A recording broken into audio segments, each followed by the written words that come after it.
Hey everybody, and welcome back to another Stinky Robot live stream. I'm Michael Smith. On this channel we draw for a couple hours, create a piece of work from start to finish. And I've got a buddy in the studio today. This is Joe. Joe, say hi. Hi. I've mentioned him a few times here on the channel. He's a local Kansas City tattoo artist. He's decided to hang out and do some drawing with us today, work on some his own projects. So he'll be in the background working. But yeah, so everybody, welcome back to the channel. I'm going to start off today by quickly telling everybody about the contest one more time. Since we have officially crossed over 100 subscribers here on the channel, we're going to be giving away our live stream number 23. And let me show you what that looks like real quick. So, turn off my timer as always. That on. But yep, this is Rusty. Rusty is going to be our contest giveaway.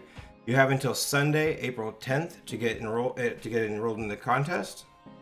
You can go to stinkyrobotart.com. Once you're subscribed to the channel, you have to be subscribed in order to win him. So make sure you like, subscribe, and hit that bell notification if you want to be entered in the contest. And jump over to stinkyrobotart.com after this video.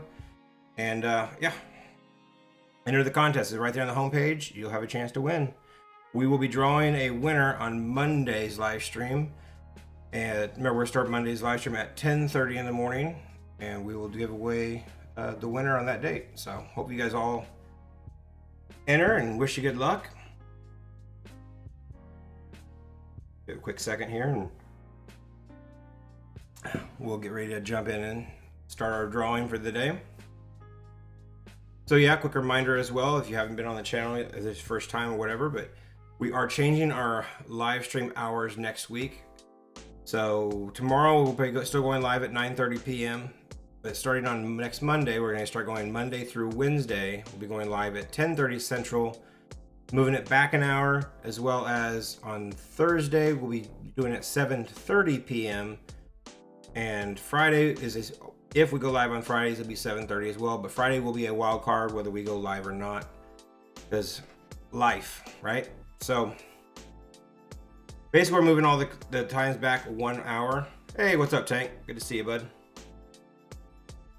Yep, so we're moving all of our live streams back an hour, just kind of make a little room, since we've settled after a few live streams here. We decided about 3 hours seems to be the sweet spot. I'm getting a really nice piece of work out in 3 hours. So 1 hour, 2 hours, they were decent, but we were really rushed, so they were really kind of looking a little bit simple, and I wanted a little more powerful drawings on this live stream channel, so we're bumping it up to about 3 hours on average for the drawing. So 2.5, 3 hours is what you'd expect.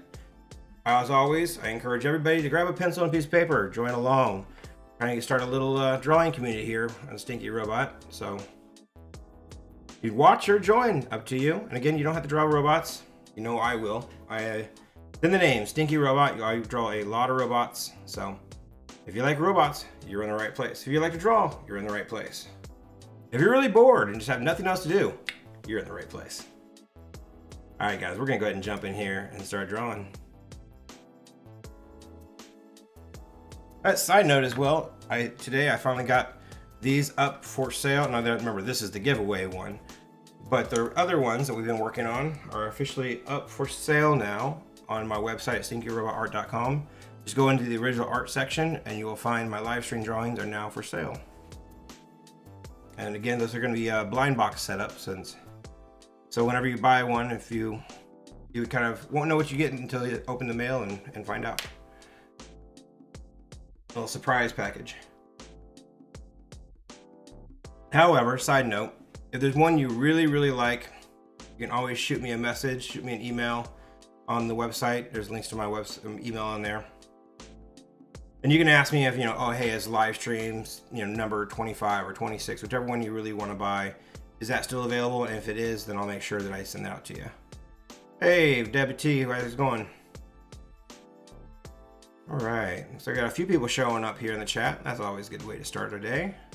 In case you guys didn't notice, I got Joe right behind me. He's here working in studio with me today.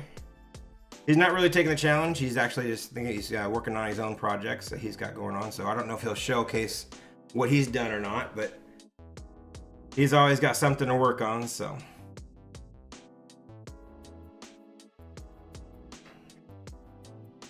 Him and another good buddy of mine used to show up and we work all hours of the night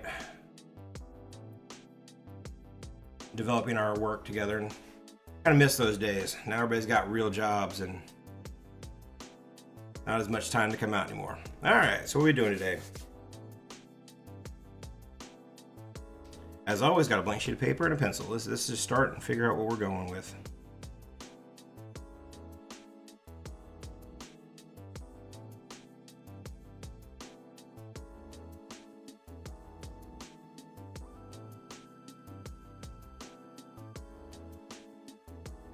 Scratch in our basic shape of a head here.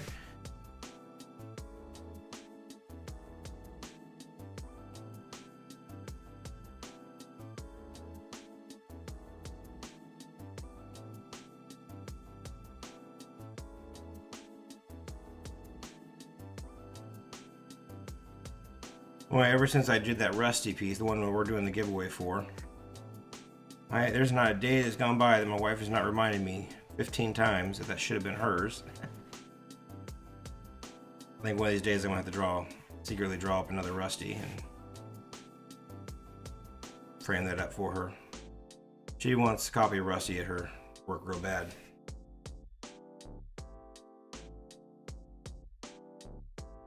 So I think that'll be a future project for sure.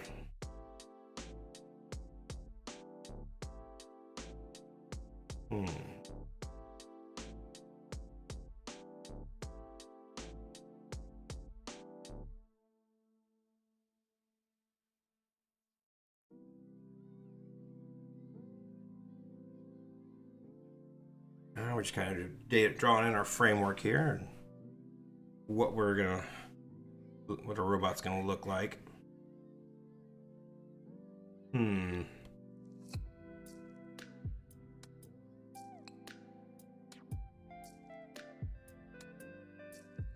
always trying to, I mean, a lot of my drawings will seem very similar in nature, but I'm always trying to find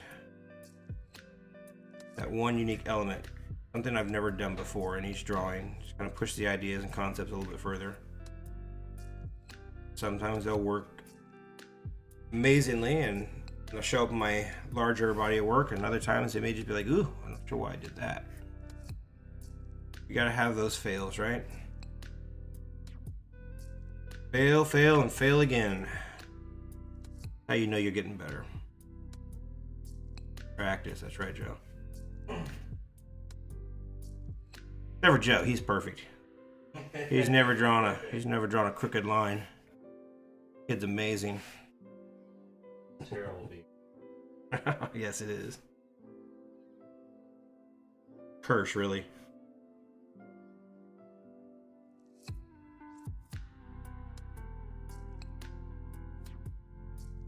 You drawing again tonight, Tank, or you just hanging out watching?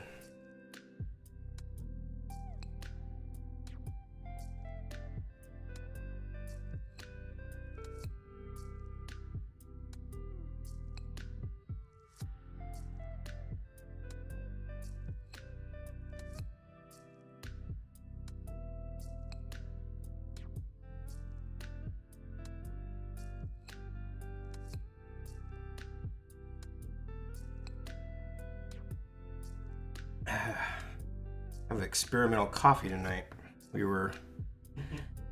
I got that coffee I've been complaining about all week that I just tastes like an ashtray. So I didn't opt for, but I had a little bit of Folgers left and a little bit of this caramel coffee that we had left. So we mixed the two together.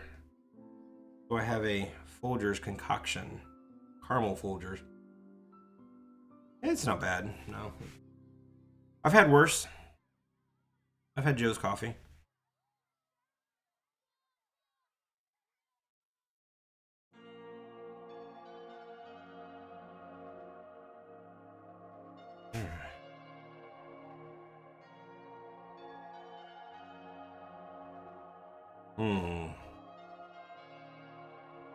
Something about this. You know what? We're gonna go long and skinny.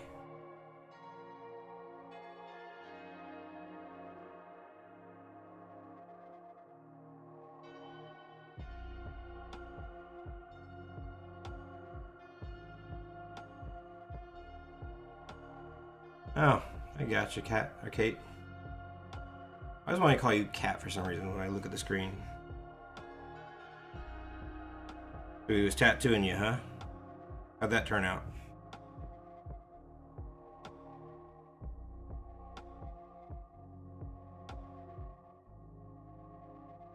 Is back feeling better today?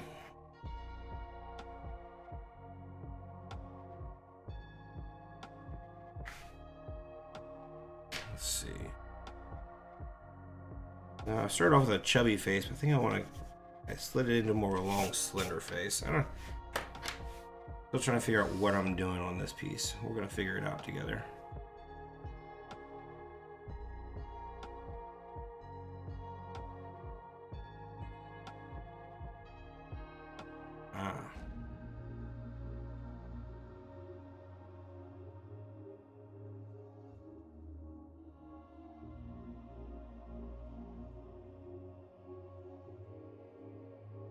Okay, so I'm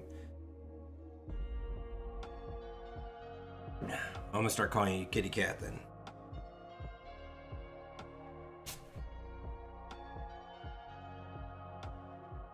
And WT, I was wondering the other day, I think you already jumped off when I asked the question, but how's the house going?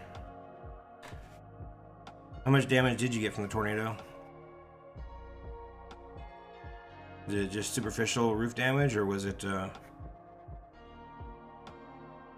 completely down to its foundation?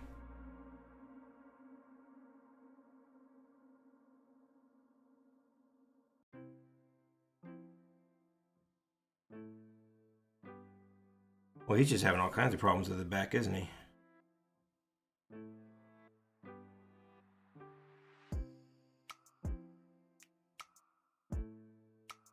I got an idea here, I think. I think we have an idea. We'll just see if I can flush it out.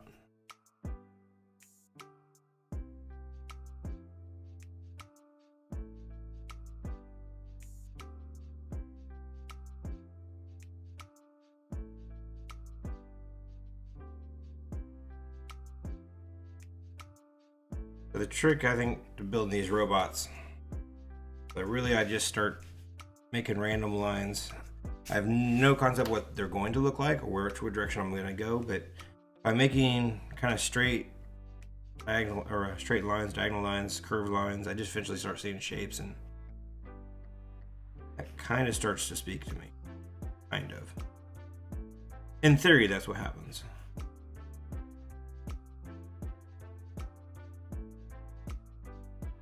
I'm gonna go for a whole, like, kind of pinnacle thing.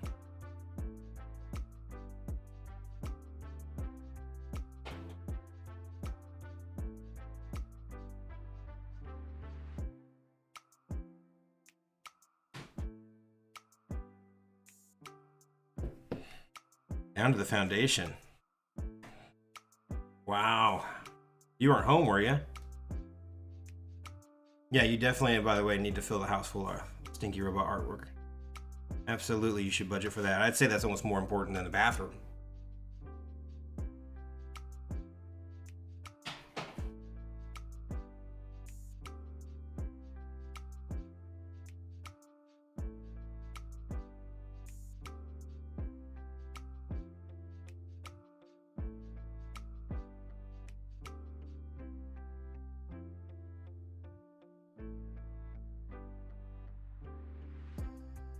It may not look like much as the drawing right now, but I have kind of a vision now where I want it to go. So we're gonna slowly start working and fleshing it out. It should look pretty awesome when it's done.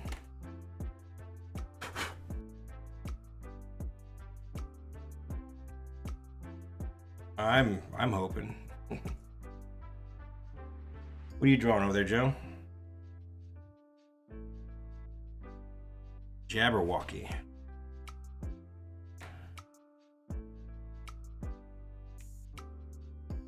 Oh, don't get spoiled with a bathroom, WT. I mean, 100 years ago, they just had a little shed in the backyard. That's all you really need. Dig a hole in a little shed. Winters don't get that cold.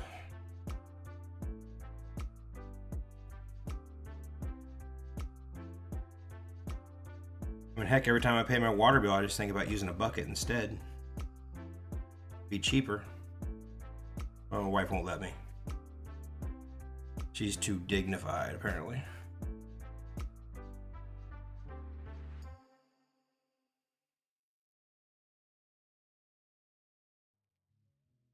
Alright. I'm getting picky on this now. I have an idea, but I'm working it slow. See if we can't speed it up a little bit. Get to life a little bit faster. You might be able to see where I'm going with it.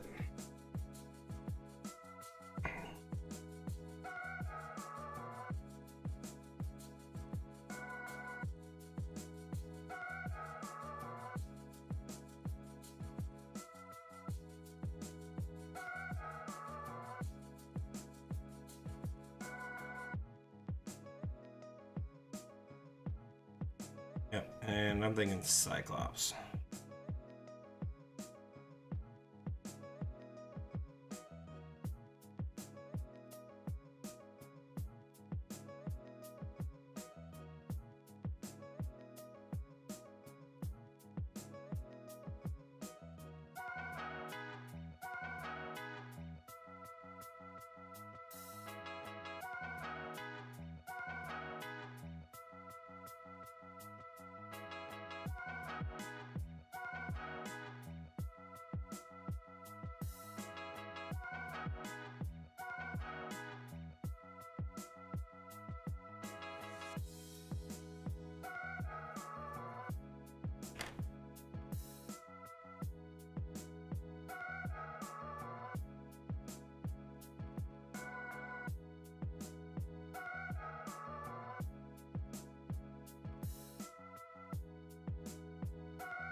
I'll clean that up a little bit. I do believe it will.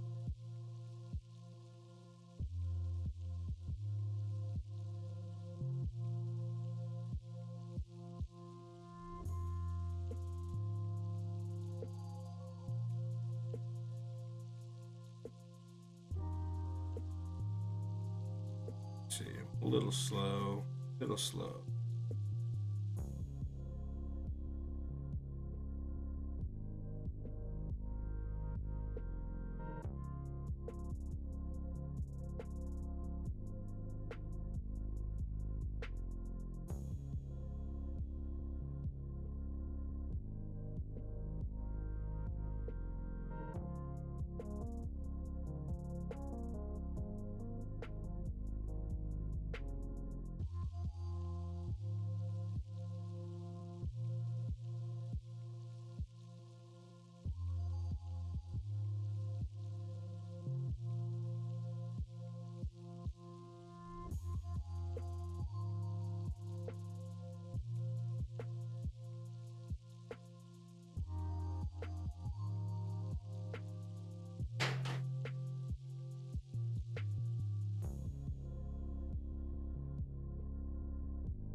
So were you at home when the tornado hit? Or were you out? Were you?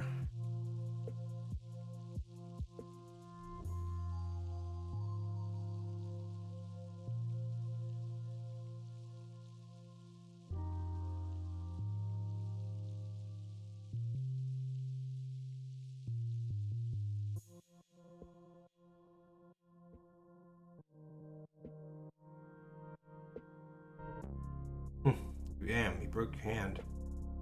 Can't do that.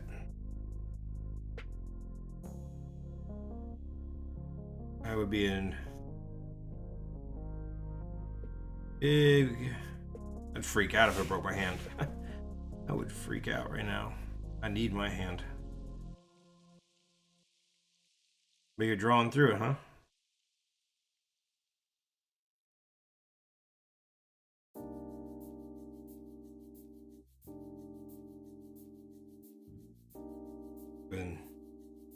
was in 5th grade. Yeah, 5th grade I went through. I don't know if you can see it. Let's see if I can. Yeah, there's a scar right here. If this can focus, but can't turn my arm that way. Anyways, this little scar here when I was in 5th grade was literally almost half of my forearm because I've grown into that scar. I went through a window chasing girls in 5th grade. Hippie girls grabbed my backpack and took off running. I went out chasing after them. And I tripped on the rubber mat by the front door and went through the window. But that one was a skin graft and 2 major surgeries, and they had to go in there and reattach all my tendons and veins and stuff. And it was just about severed my main artery, but got fairly lucky. But I wasn't allowed to use my hand for about a year, almost a year. I think it was like 9 months or something, 9-10 months. I couldn't use my hand. So I had to learn to write and do everything with my left hand, which, yeah, that sucks.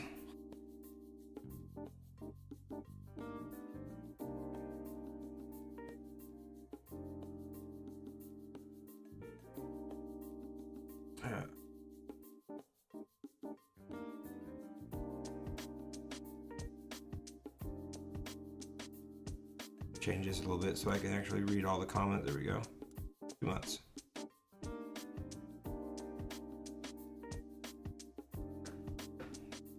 Okay, I got you.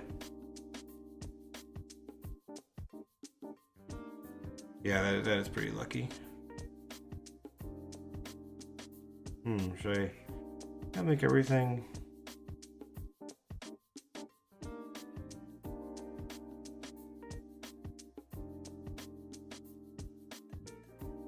Alright, we'll clean up our lines here in just a second. We gotta.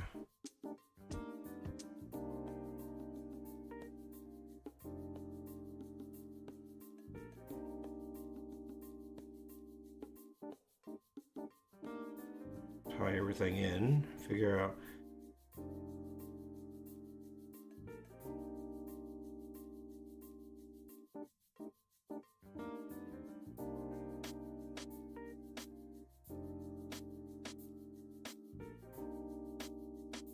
It looks like we're gonna go with more of pattern. No. Let's see.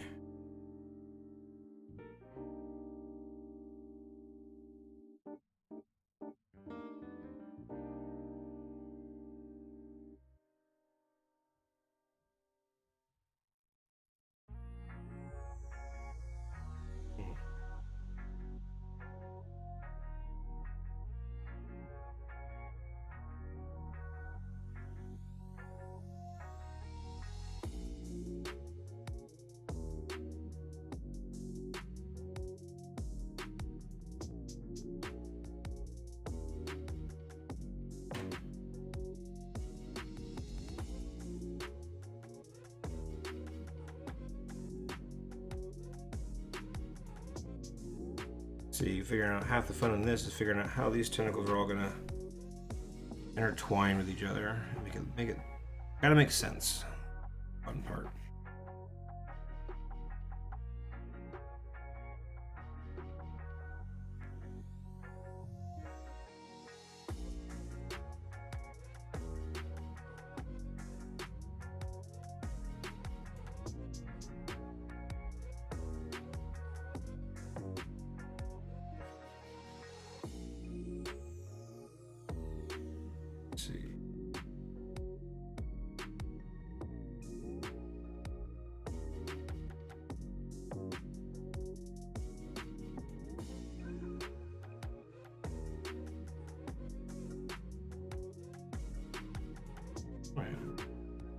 So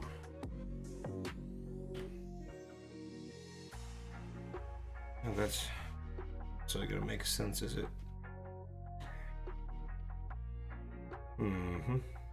Yeah, it can make sense.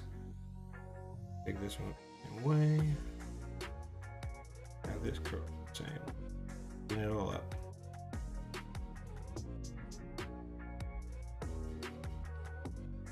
And it's gonna take us a little longer on this drawing, I think, but it's gonna be worth it.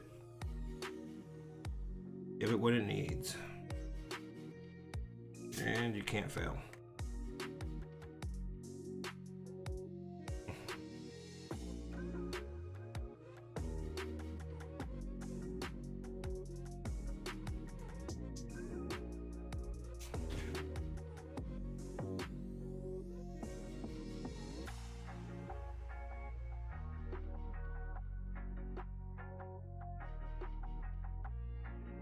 Alright, that is definitely something different. Alright, back to the eye.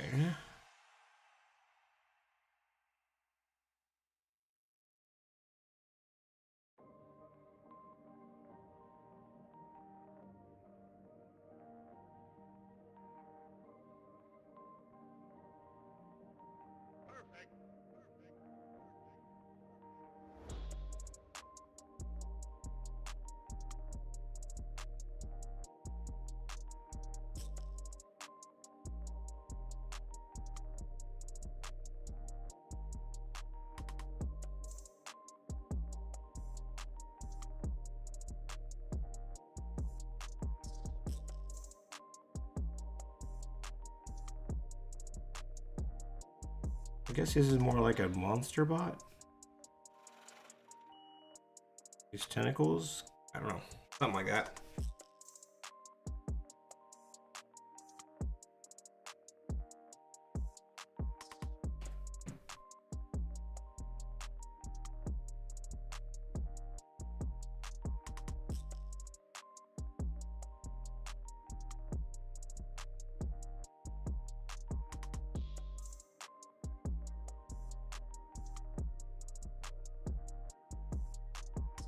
Octobot. All right, there we go. We'll give it that name then. You've named it, Kit Kat.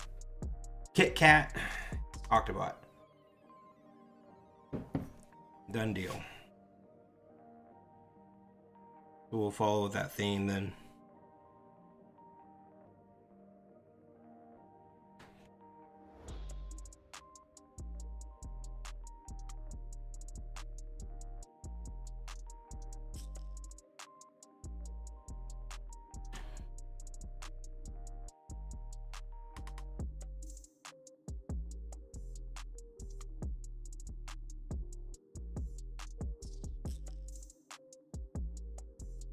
Oh, that doesn't work.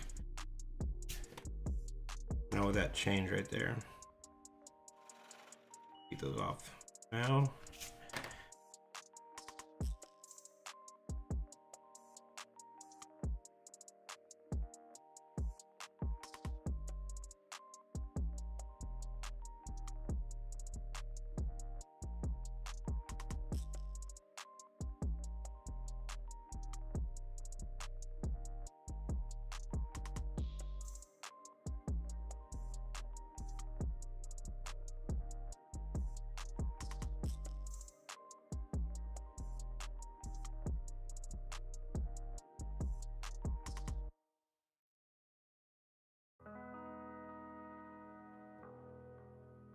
Gonna give him some rivets here. Rivet him up.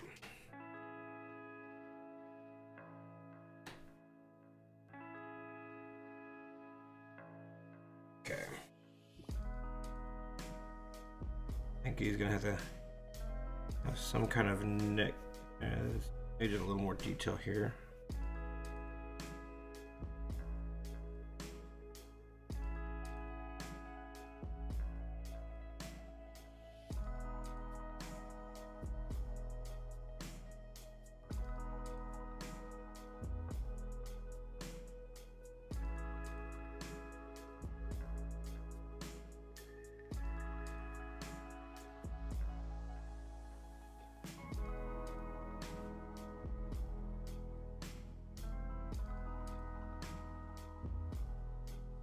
Okay.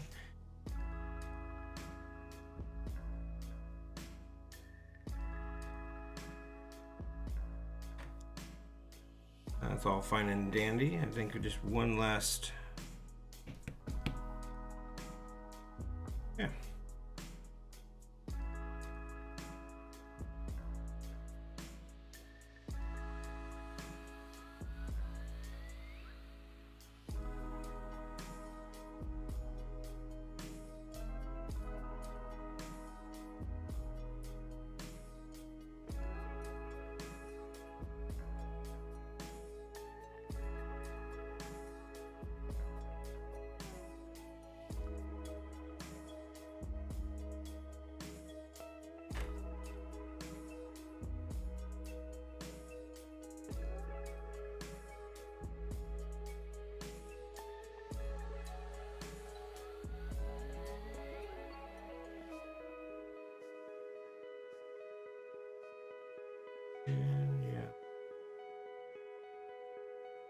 It's not the right angle. Let's gotta get these kind of correct.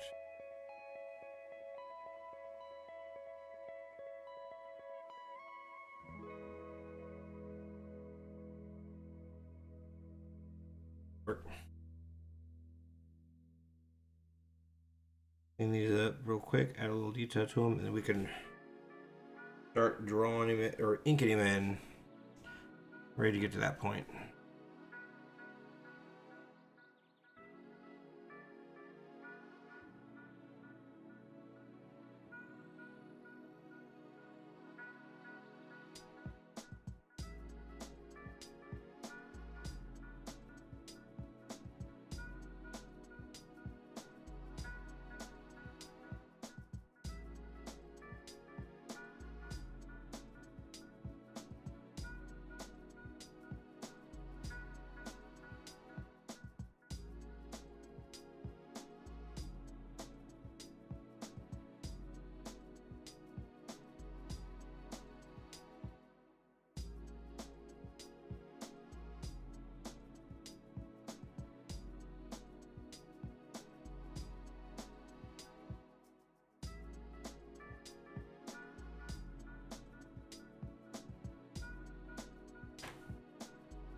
Alright, that's one side. Just match the other side up. We're good to go.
At this point I could almost clean it up in ink.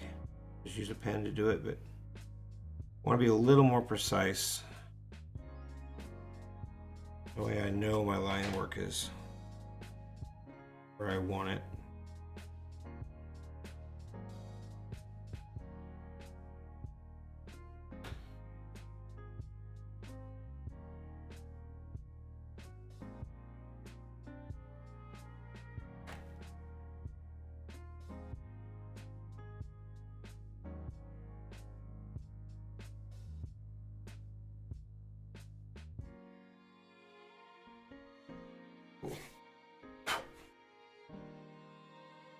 Excellent.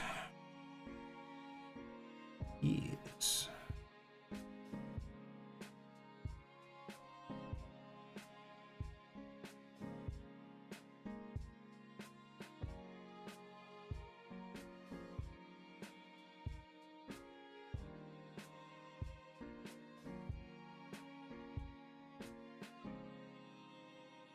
You know what I've come to realize over the last couple of days, or weeks really?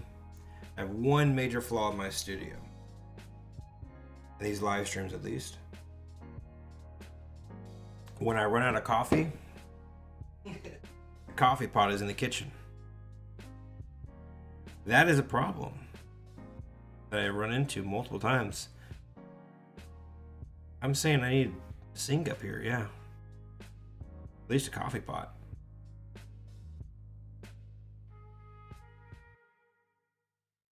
I feel like that might be a problem.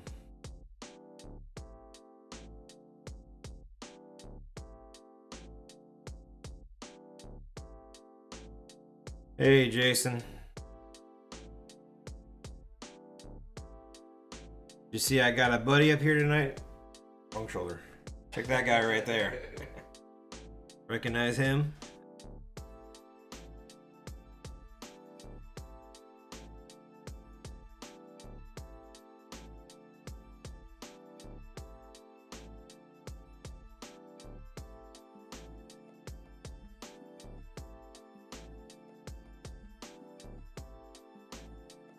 He said, "What's up, Joe?"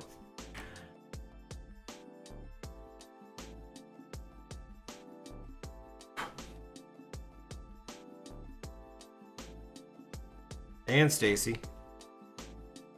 Yeah. Apparently they'll let anybody in this live stream.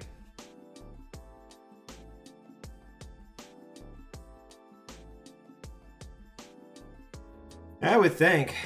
Surely I've got administrative here. I can click them off somewhere and get rid of those guys.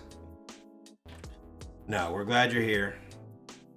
I miss your face. I love you guys.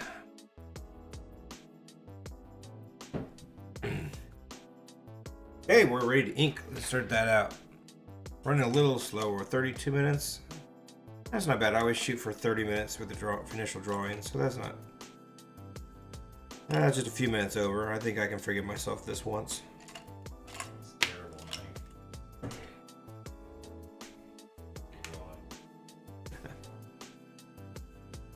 My name's not Joe.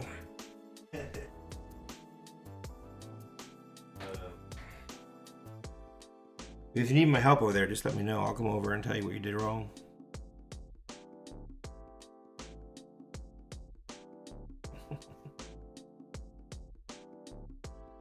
Okay.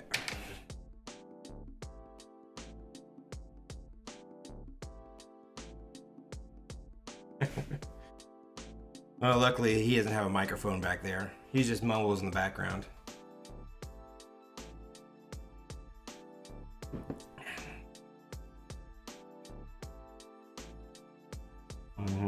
Yeah, we don't give Joe the power.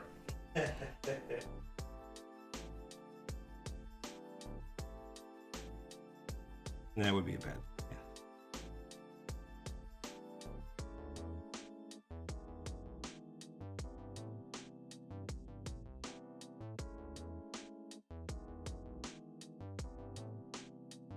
Yeah. That's right. Oh, here, before I start inking, let's go ahead and, for anybody who just jumped on this live stream or just come across it, we are doing a drawing, a giveaway here next week. We have finally crossed over 100 subscribers, and we're going to be giving away this piece right here. This is Rusty.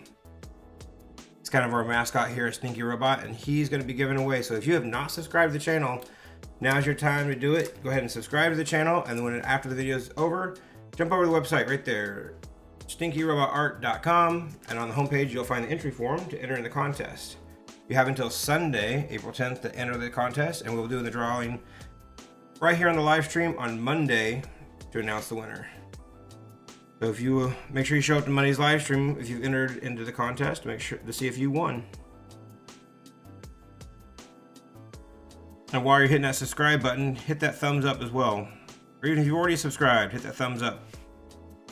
Give me a little bit of love, let me know you're in there.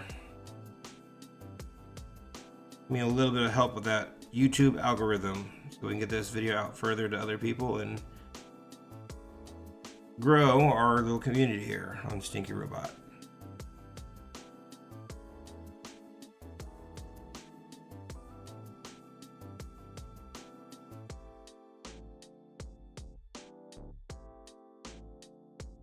Alright, good night, Tank. Feel better, bud. We'll see you later.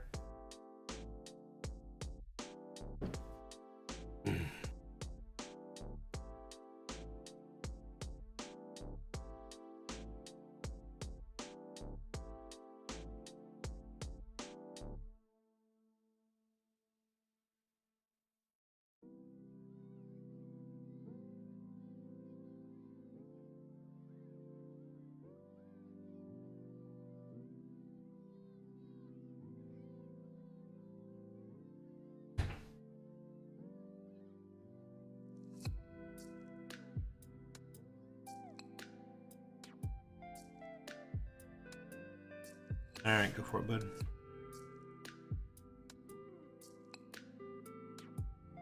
Yeah, you want to top me off? Yeah, that'd be fantastic.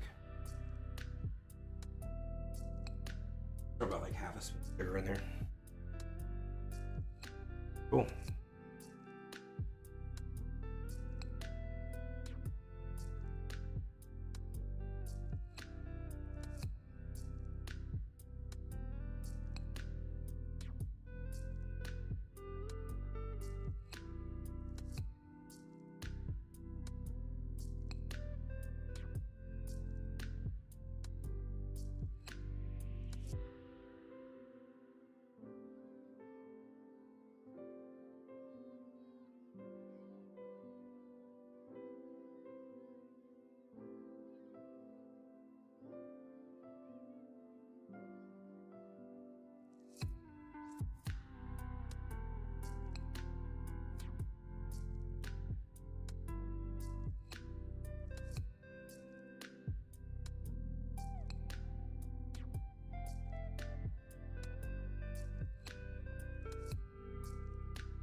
I totally forgot to draw lines on this one. Whoopsies.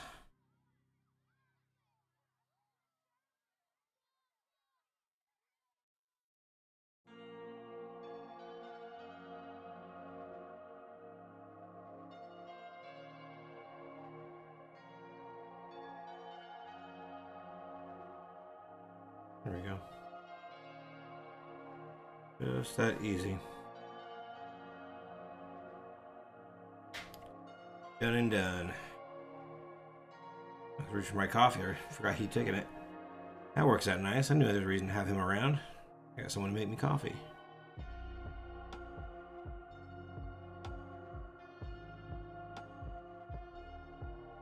Had my wife do it, but she's still...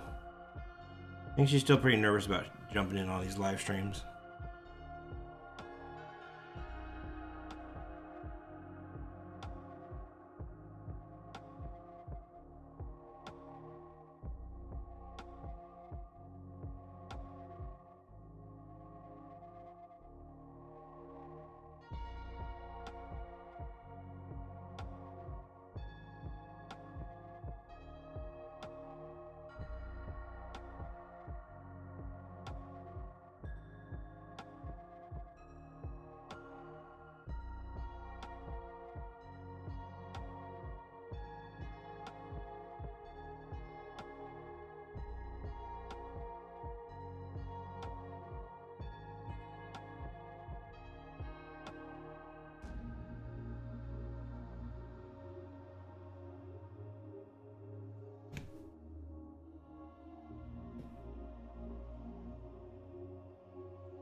Alright, all these intricate little lines.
trying to think, what is that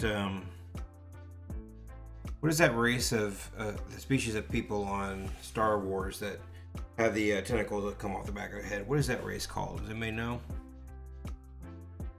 I'm just there racking my brain trying to remember what that race is called. I'm betting Joe will know when he gets up here. He's a walking encyclopedia. Everything Star Wars. You might know.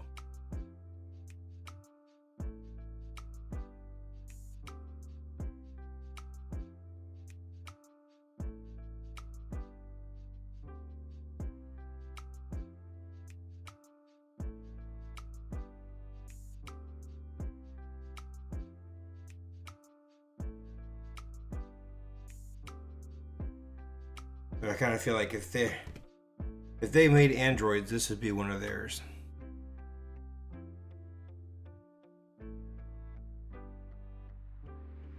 Acrylic. Am I saying that right? Acrylic. Yeah, I feel like if this would be one of their androids. Acrylic droid.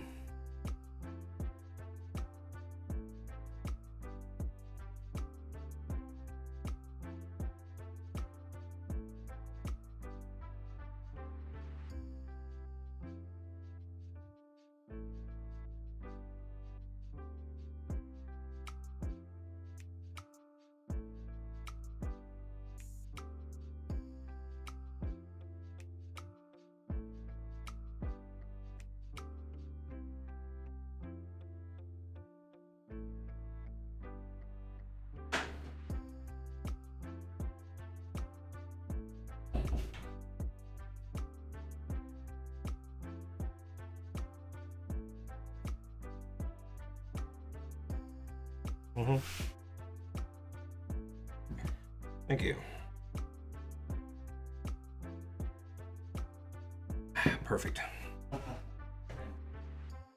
So, Cat says it's an Octobot. But I was thinking, I guess it's Twillick. Jason says Twillick is that the species on Star Wars that has the Twillick. Yeah, the little dread tentacles. I was like, it's kind of a Twillick droid. Twillick droid. They made a droid. It's a.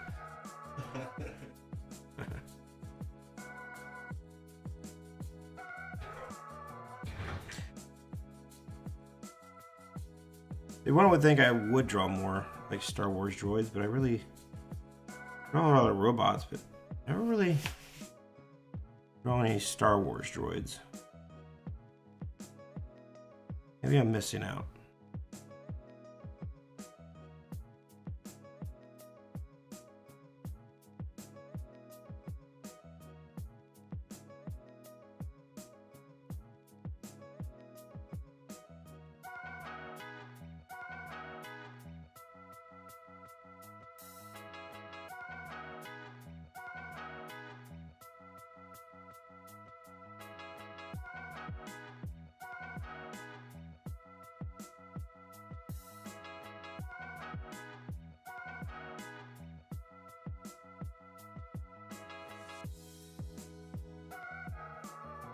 I see Joe's cheating here. He works. Yeah, you work in a Star Wars themed tattoo shop. So you're surrounded by Star Wars knowledge all around you. You're in Kansas City. Look Joe up. He's at Dark Side Tattoos. Waldo's Dark Side. Sorry, Waldo's Dark Side.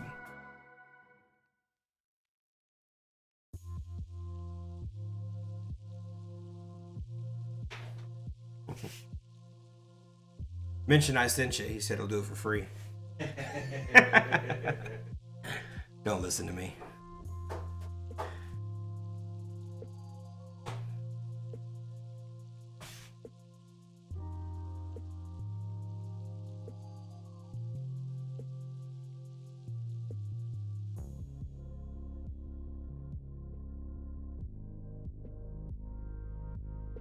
You don't like my promotion? I bet you I can get you a lot of business. Ah. There you go.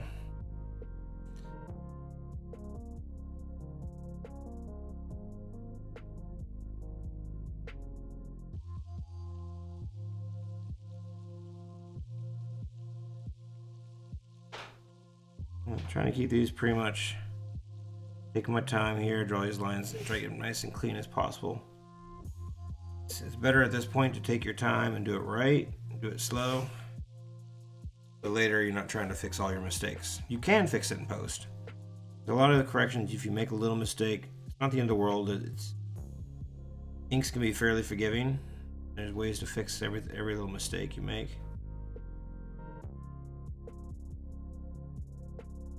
I think that's what the definition of skill or getting better is you've learned how to cover up your mistakes.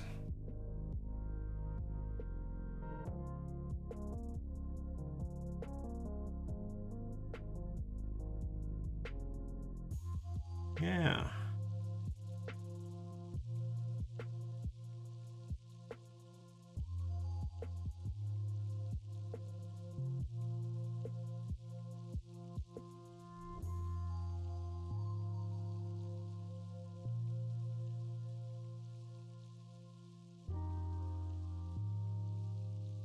All right, good night, sis. Nice.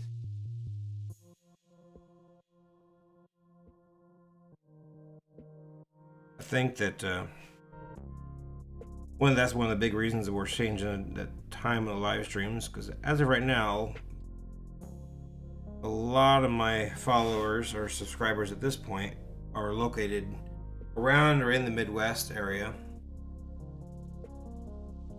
Some over on the East Coast, but by the time I go live this late at night, by the time I finish it close to midnight here on my time, everybody's cutting it out and going to bed and calling it a night. So hopefully starting next week, when you go to the live streams at 7:30, then I'll be able to keep everybody around a little bit longer. But hey, if you're still on the channel right now, you're still watching me, hit that thumbs up if you haven't already tagged that button. Hit that subscribe if you haven't subscribed.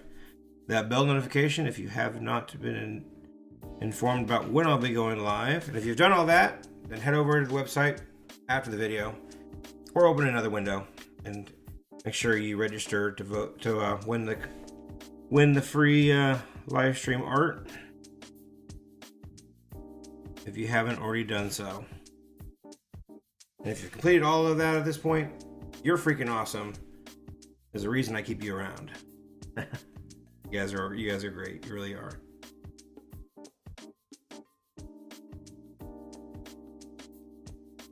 Someone's thinking about me. You got my nose itching. Is that you, Joe? Someone's thinking about me. Hopefully it's good. Thinking about me, plotting to kill me, one of the two things.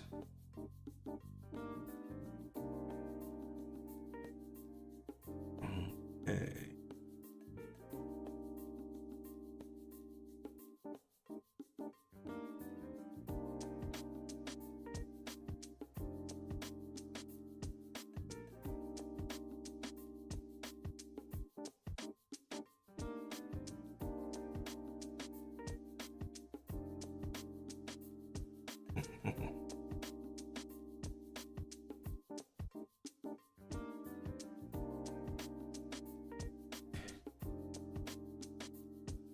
Yeah, you've been pretty much doing all your art on iPad, haven't you? Yeah.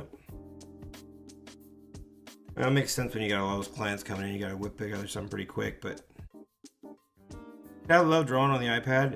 It's a whole, using the Procreate. It's fun, and I like drawing on the iPad, and I do a lot of my preparing for my big paintings. I'll do a lot of Procreate work, and it's kind of easier to build it in there and then print it off and blow it up and get ready to transfer it over to board. It's just way easier sometimes in Procreate.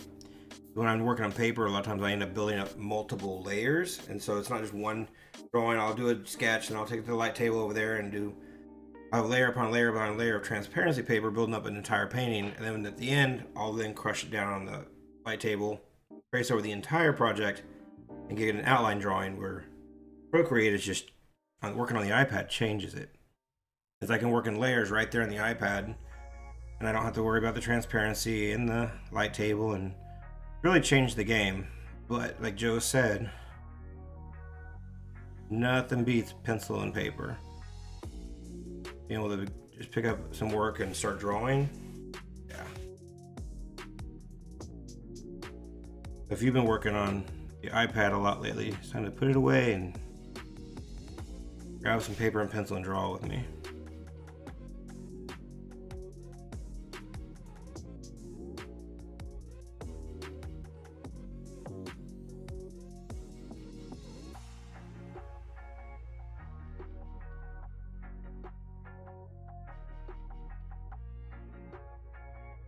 Yeah, I think color rendering on the iPad is much better. What Joe's saying back there. If Joe's gonna make a habit of this, what we're gonna have to do is get him a microphone back there so he can join in the conversation and you guys can hear what he's talking back there.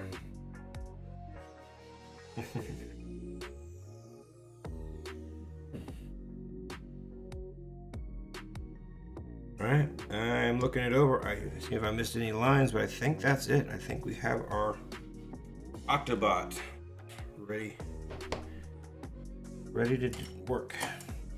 Do a quick erase on top of it, and we're ready for the ink, guys. Ladies and gentlemen, boys and girls, it's time to get serious.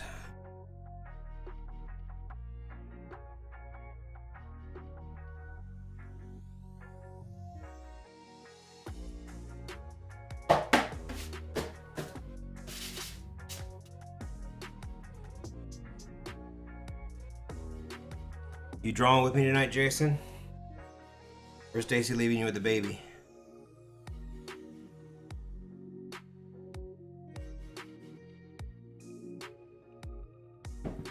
Alright, here we go. What is our color palette? What is our... Where's our background?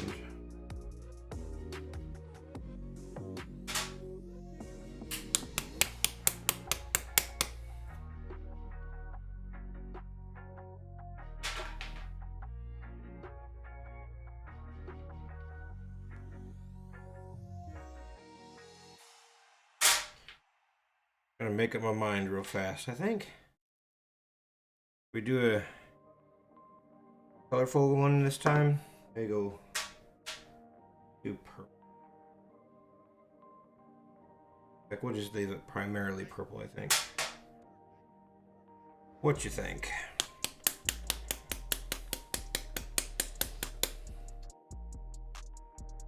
I don't know. Yeah, kind of.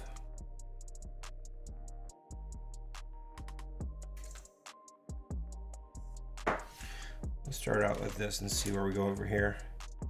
And I'm not positive how I want to lay the background in just yet, because there's gonna be a lot of these little sections here. I'm thinking a pretty simple, maybe very flat background might actually work the best. We've got all these little shapes we're gonna have to get into.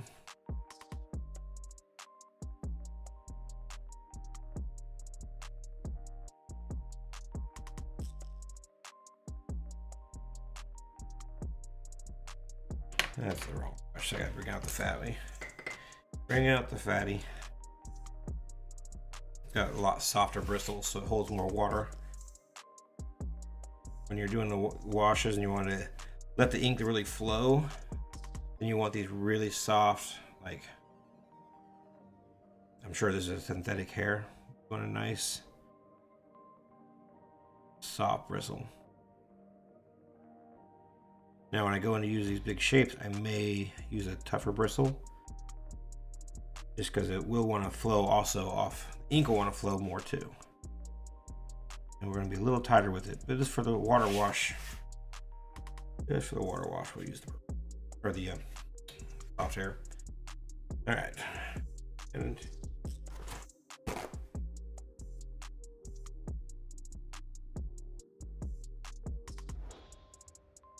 where are we sitting? We're sitting right at an hour.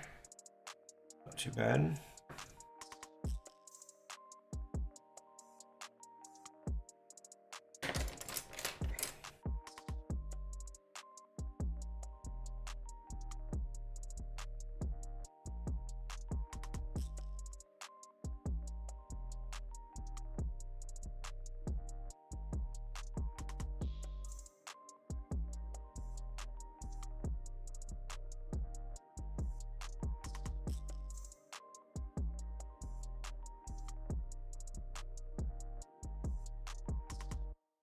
am going to use 2 different shades of purple in this piece.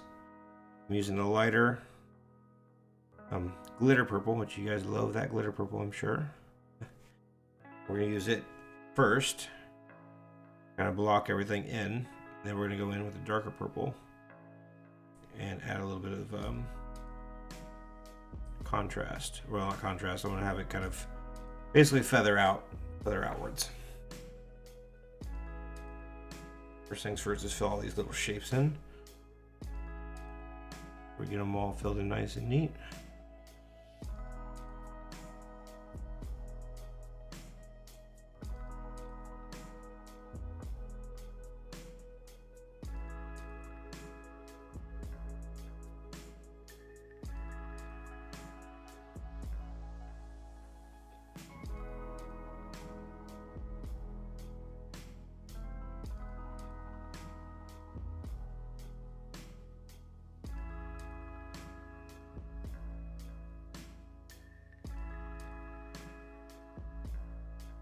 If you're watching me for the very first time, I do hope that I'm winning you over and earning your subscription today.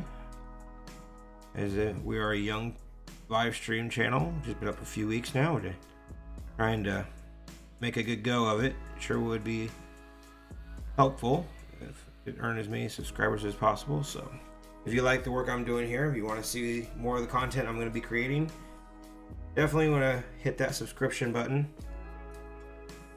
and the bell notification so you know when I go live. We do go live Monday through Thursday. On Monday through Wednesday, we are going live next week, starting at 10:30 a.m. That's going to be Central Time, as I'm here in Kansas City. On Thursdays, we're going to be going live at 7:30 in the evening, again Central Time. I hope you'll considering hitting that button and come back and joining us again. We will be going live occasionally on Fridays, but starting next week, Fridays are going to be more of a wild card scenario, so we may or may not go live on Fridays. We'll just have to see what the week is bringing.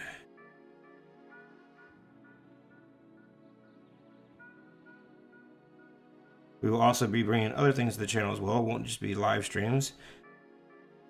I also do a lot of time-lapse work of me painting my larger body of work, and we're going to start doing some other side videos here and there I've got planned out. So they'll be fun when I get a chance to get to those. And we're just going to start building this channel a little bit at a time. But I do have a lot of painting videos up. If you ever want to see what my large body of works, hit the painting section on my channel and you'll see what my acrylic work looks like. I do specialize in acrylic heavy bodies as my primary painting medium. For these live streams, primarily I will be using the acrylic inks.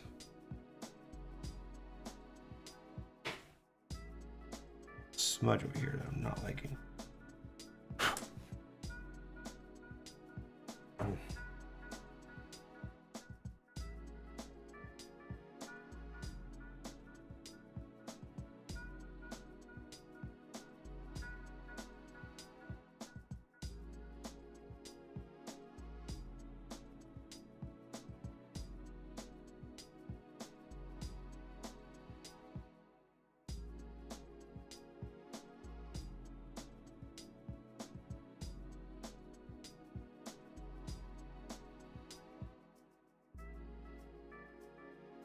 Yep, I am working in my background.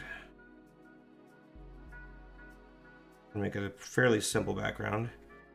Just taking this very first layer a little bit slower, just because I want to kind of feather that off into the white, make it look good.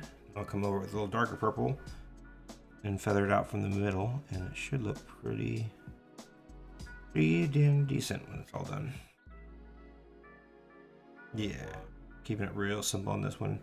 I'm not going with the most complicated background, at least not on this piece.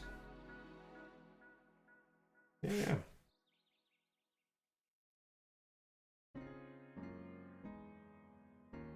Yeah, there's too much room for it to go wrong in this one. So that's why I don't do ink splatter on this one. Because I'm too close to these edges. I think that...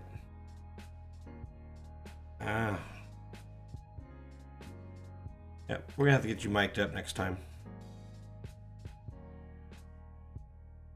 In case you don't notice him, I swear I'm not talking to myself. There's a guy right there. Mr. Joe Anderson has showed up to work with us today in the studio.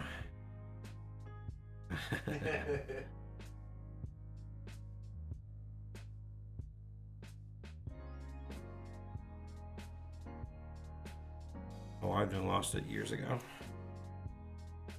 I'm married, Joe. To a beautiful, beautiful woman named Em. And dear, I love you. You are the best thing that ever happened to me. Now, I do have a fantastic wife. Fantastic wife, fantastic life. And one hell of a good cook.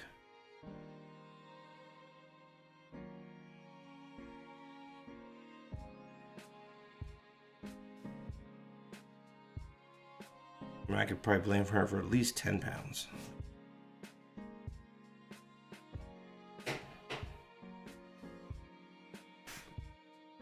Okay, I think that's just about.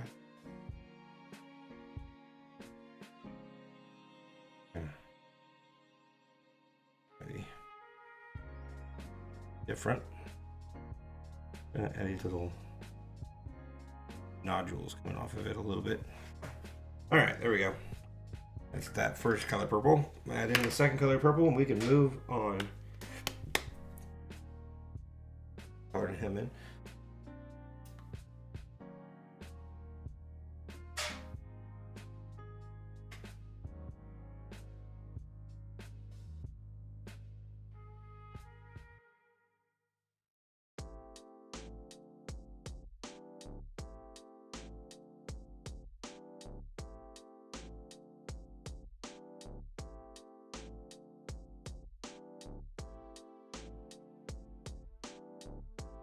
I'm laying this ink on fairly thick.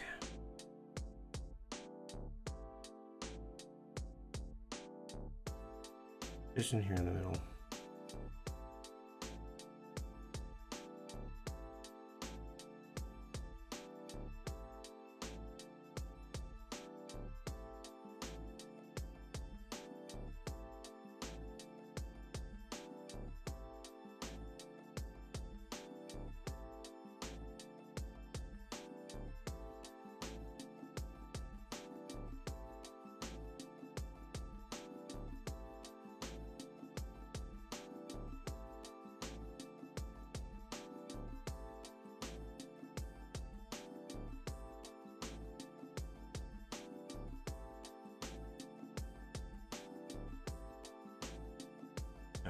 Sometimes the backgrounds are not the most exciting part of a piece, but you always want to start, well, not always, but for the most part, in most cases, you're going to want to start from back to front.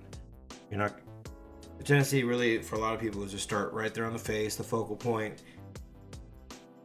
draw it in first, and then do the, because it's the funner part, and then you do the more boring part, which is the background, later near the end. But you're going to want to build up in layers.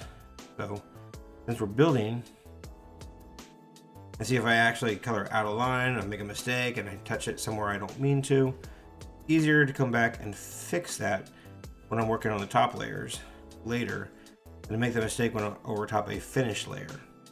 So you want to work from back to front and build your piece up. So we'll knock out the boring parts first, get this background all mucked in. Oh yeah, a good background can make or break a piece. So we're keeping this one real subtle, real simple today. I'm not going to go crazy with the background because of the tight detail work we have with all of these little tentacle things. I don't want to overpower that with a really crazy intricate background.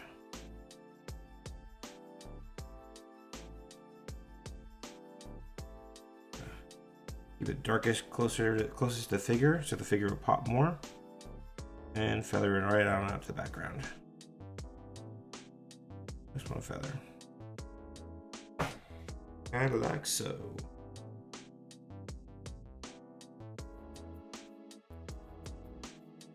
Knowing is half the battle. G.I. Joe.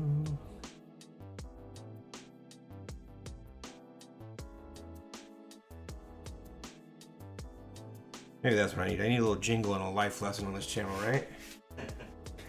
That's why you don't stick your fingers in the doors. G.I. Joe. Zane got his fingers the other day. The electric sliding door in our van. It shut and locked on his fingers. He's freaking out. Oh, it hurt. It hurt.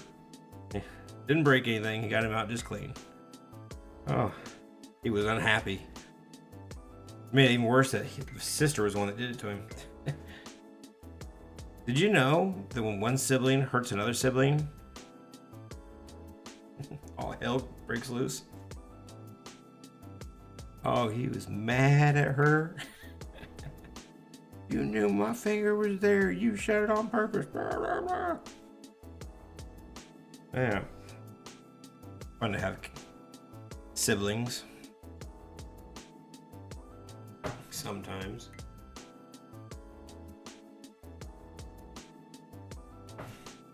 All right. Woo-ha-ha.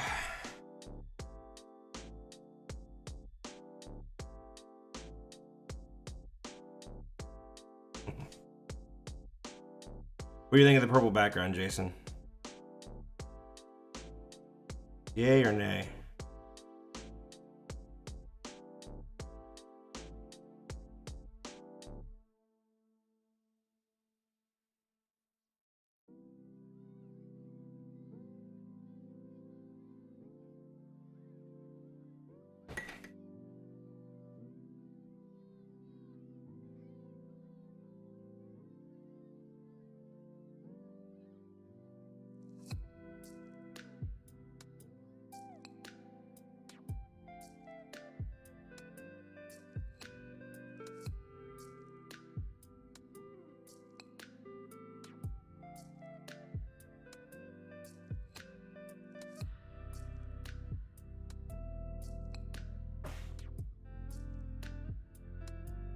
We're almost getting all the way around him. As soon as I get to this side of it, we'll call the background good enough.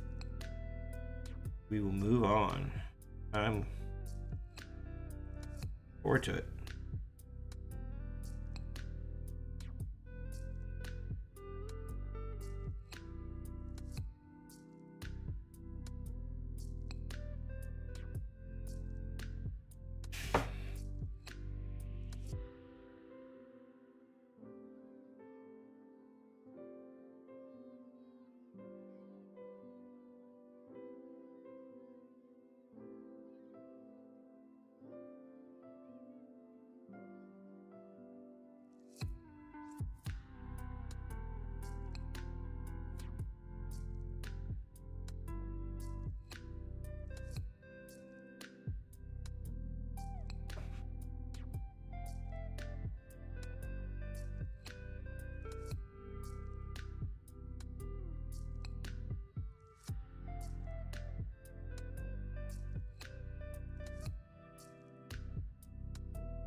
You know, it makes me feel really old, Joe. Saw the other day on Facebook that G.I. Joe was turning 40. Oh my God.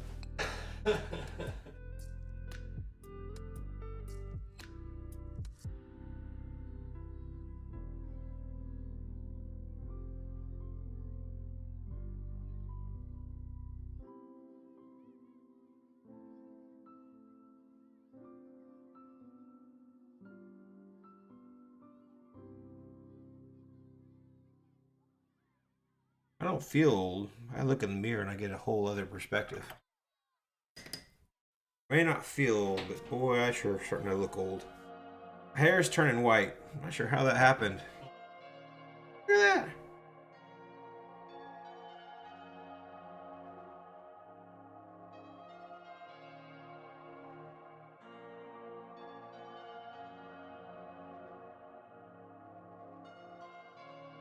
It's not gray, it's just really, really blonde.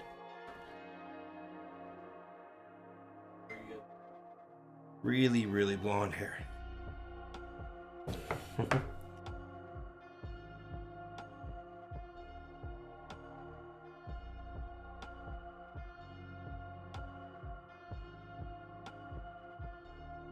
And Jason's finally drawing along with us. Good. Yeah.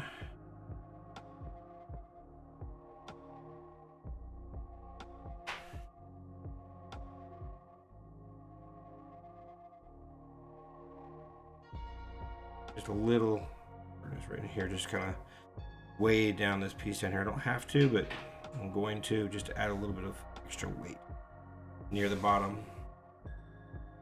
We're not so top heavy there. Okay, we got purple in. Now, here's the big question. It's gonna be primarily purple, so what colors are we gonna do him with? I think the obvious thing to do is say we're gonna add a little bit of yellow. Not gonna go crazy with it, because we've got purple in there. Gotta have at least a touch of yellow somewhere. And yeah.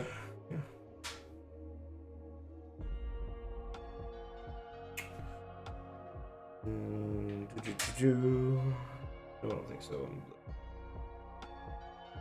Hey, what? I'm gonna add a little bit of some elements of orange in there, and the paints, we'll need that later.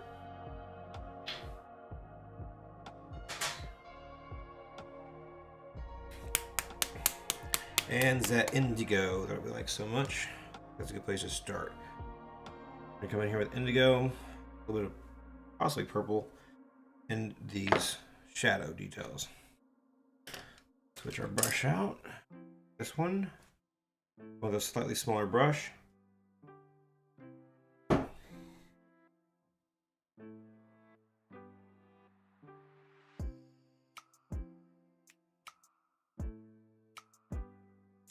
And then we're going to start fairly watered down for the beginning of it. We don't want to go to full dark colors.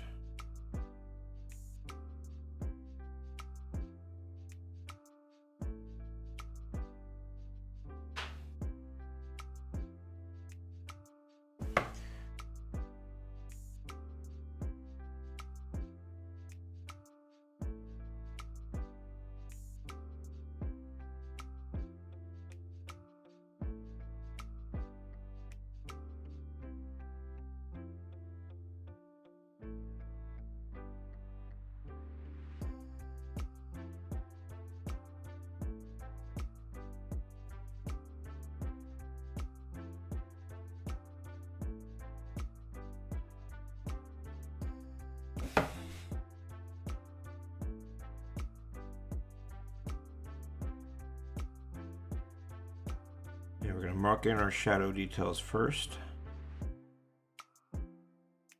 Kind of have them marked in there decently, give us a little guide of where we want our shadows to fall.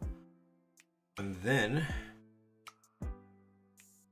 we will start darkening that up. We'll add a little bit of mid-tone after that.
So by marking these all out now, it helps us start forming the three-dimensional shape we're going to be going for. We're just going to start marking out all of our shadow lines, our shadow side of things. Almost like a three-dimensional guide, how we're going to want things to fall.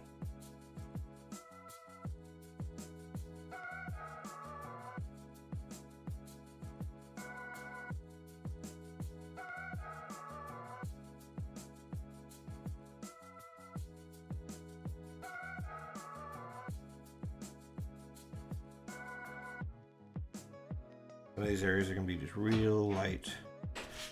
Others will be quite a bit darker.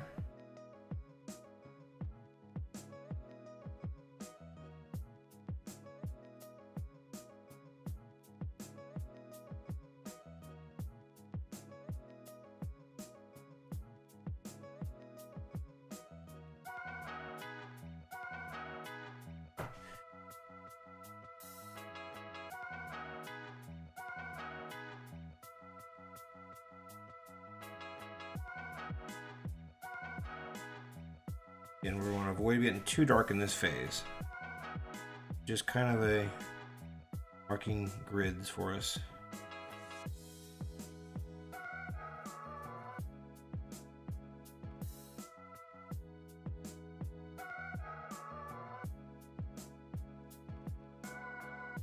We can use varying values to help look like shading or gradations in areas by simply using values. From lights to darks, we're going to the value tones.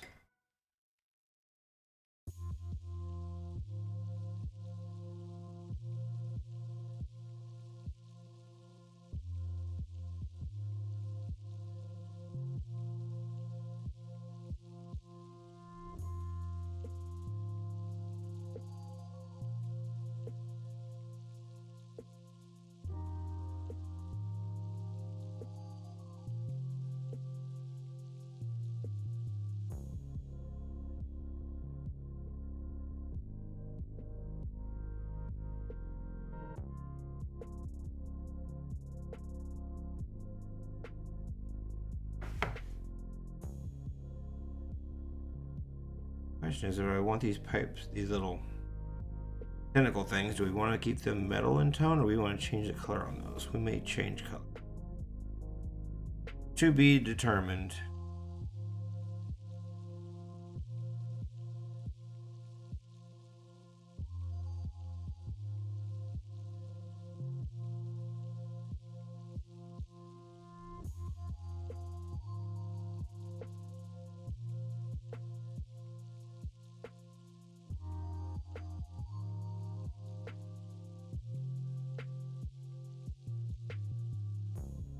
Want to get her.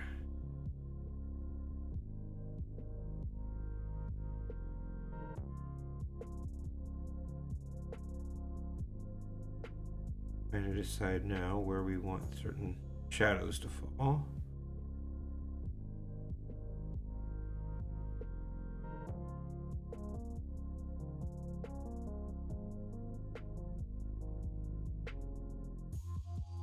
There, that goes there, and then yes.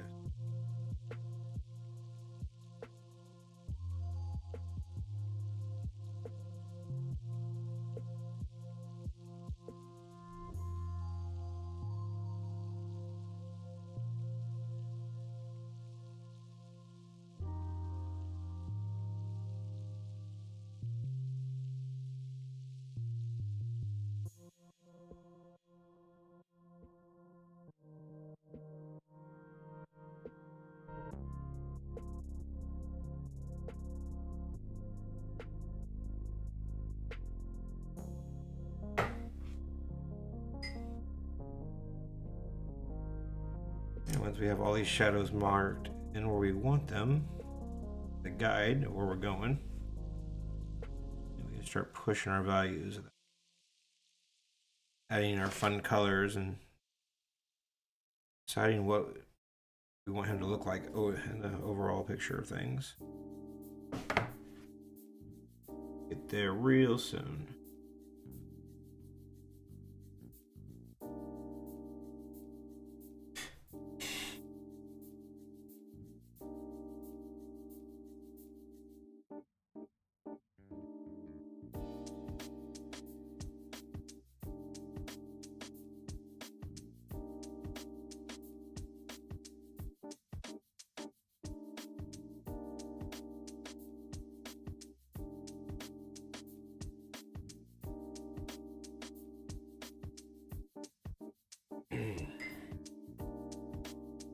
these lights and shadows, they're what's going to really make the whole tentacle thing and make it pop. It's all going to be about getting these shadows just right.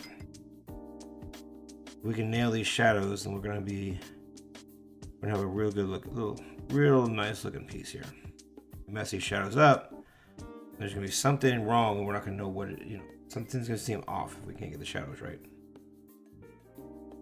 It's kind of important to take your due diligence, really kind of map it out, really picture where the light sources are going to hit, reflect off of, where you're bright, and then where your shadow lines are going to be. It's a good time to just take our time and make sure we hit on all of our marks.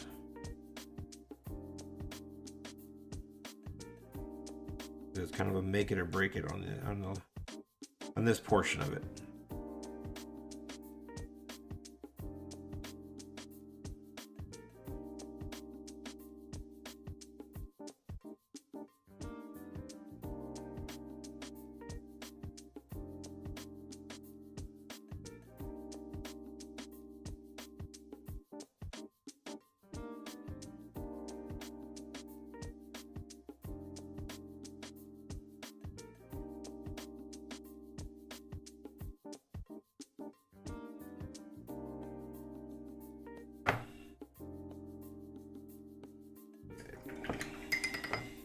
Right, looking all right.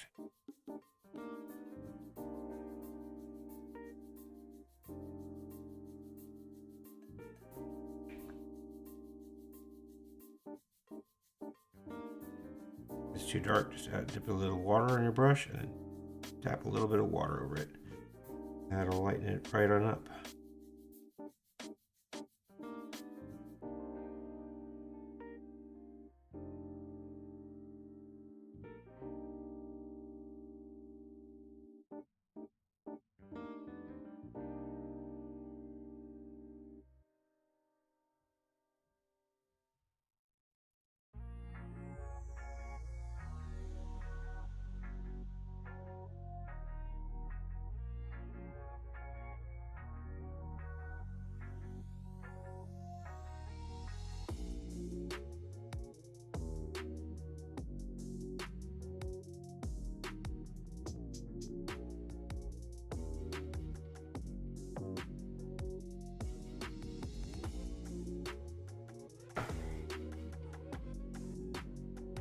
Pretty decent at this point.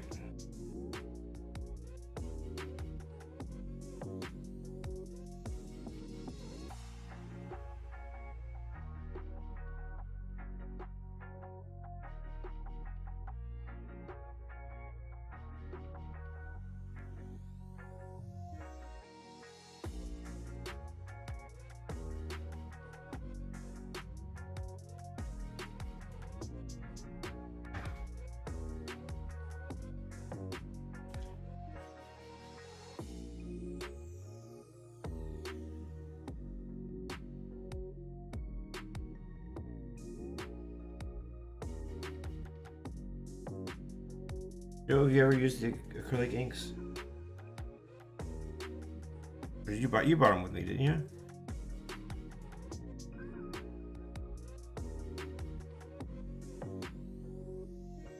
That's right.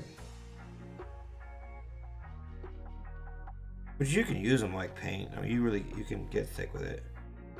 In fact, that's the nice thing about these acrylic inks. You can go both ways with it. It just takes a little bit of practice to get the techniques down. But they do flow slightly different than heavy body or different kind of acrylics.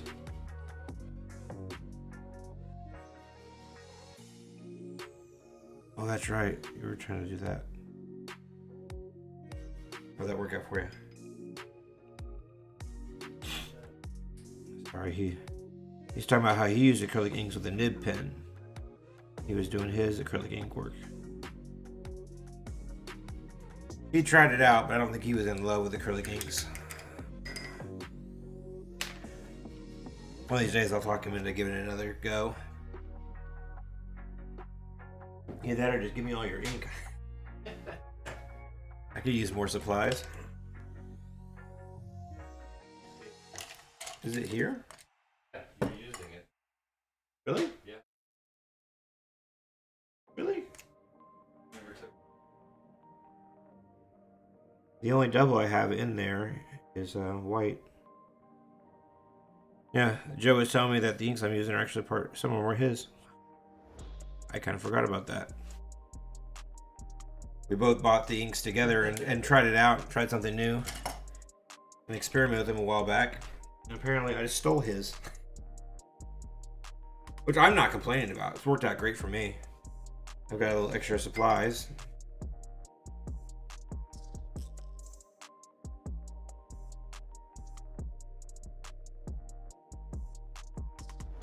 Yeah, I can tell. Yep, gonna have to get him a microphone. So he's over there talking shit behind my back. Talking that. All in jest though, all in fun.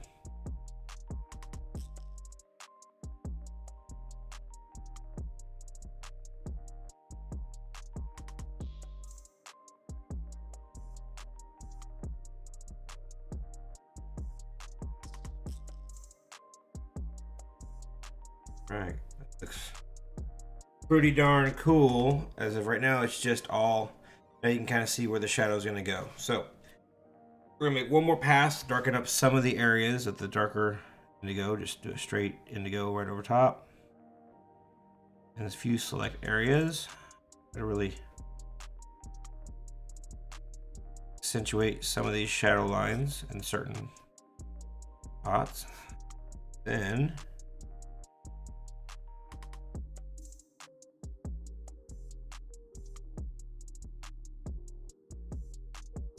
it adds a little bit of color in here.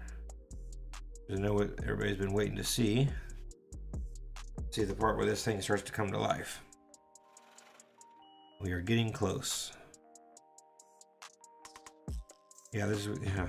This is where I start over. I hate it. Throw it away in the closet of failures. Starting over, guys. No, I've already just said on this channel that if I end up with a failed drawing, I'm going to push it all the way to the end. And at some point, I will have a complete failure. Promise you. Not every drawing is going to go your way. But when I have a piece that's not working out, I will do everything in my power to try to pull it back together. Because sometimes you can turn what you believe to be a failure into one of your greatest works that you've ever done. Just stick with it. And other times, you'll try everything to fix a piece and it's just bound for failure. Big and Joe says I just need to paint a bigger red. He's referring to an old failure of mine. That used to be my motto. When I messed something up, I just painted painted all red. Just big and red. And that was my way of fixing all my work. This is going back 10 years. Is it more than that? God, that's going back to I had a loft downtown, wasn't it? My big and red phase. I had a lot of failures back then.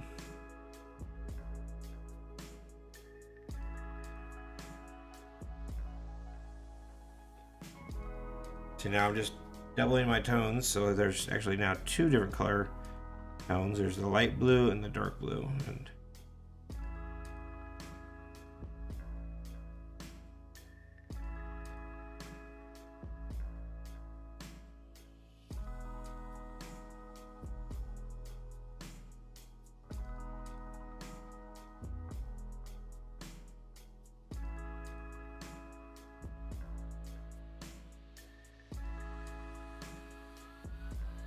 that just again starts pulling that three-dimensional effect out of it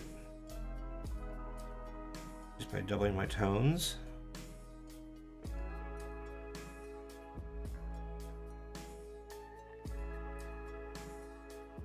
We will end up adding more before we're all done. We still have the Payne's Gray to put in, the darkest element. We'll do here in a little bit. But for now, we're just building. Where are we at? Hour and a half? Not too bad position for an hour and a half into the drawing. Yeah, not doing too bad for that. Yeah, you got 3 hours.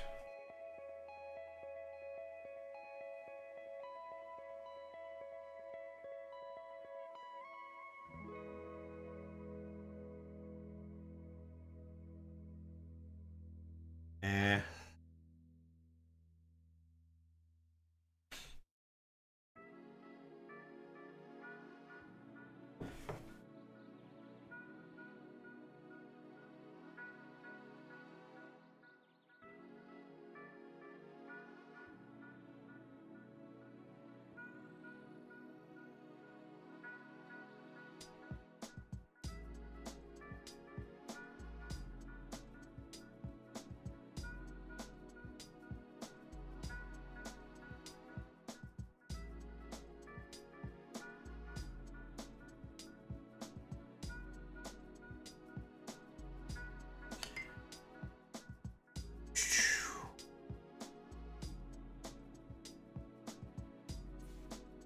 All right.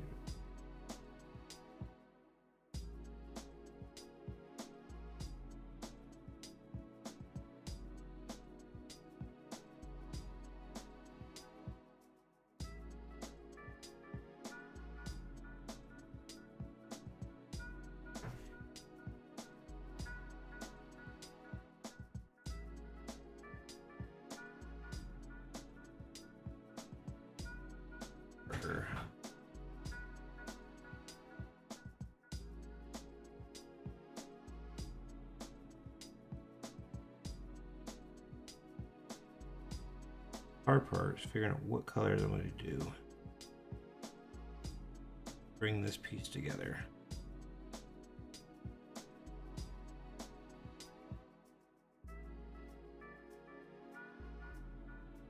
Well, purple background. And so far in just the shadows. I was asking what colors I'm using. And I'm thinking yellows and oranges and a little bit, maybe a little bit of red in him. But I'll still turn him into metal, but he'll have reflections of colors. And that's where my head's at.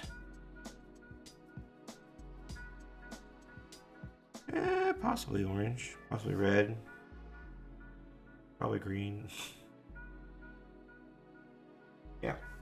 Yeah, you probably. Mm-hmm. I think that's probably your right. That's just. Yeah.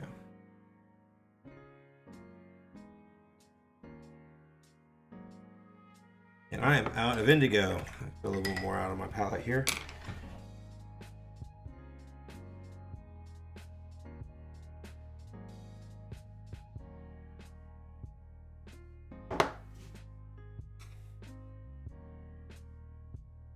But when we add the other colors, we're not going to need to flood it with other colors.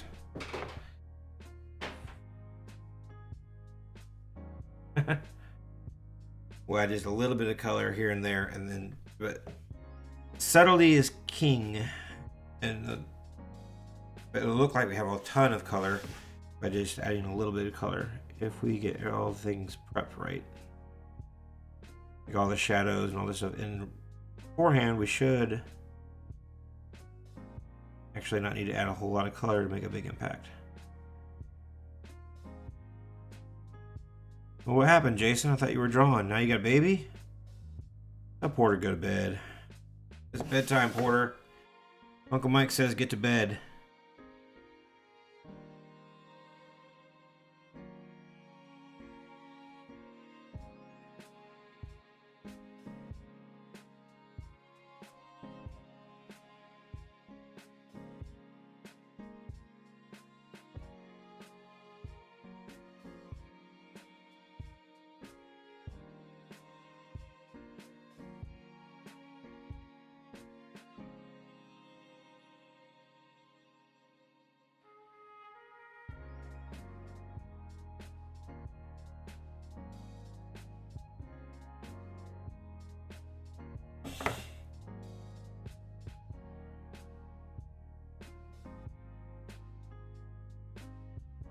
That's the real nice thing about the age of my children, Jason. If my kids are up past bedtime, they know they're in trouble.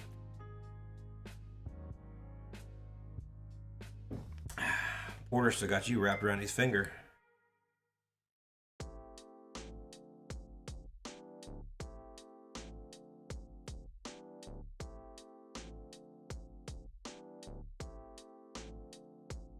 Oh, before I forget, it's 11/18. Happy birthday, Jason. I almost forgot to tell you that today. I was gonna call you earlier. I was talking to your wife or my sister. I was like, yeah, I'm gonna call him later. I gotta call him. And Joe came over and took over my train of thought.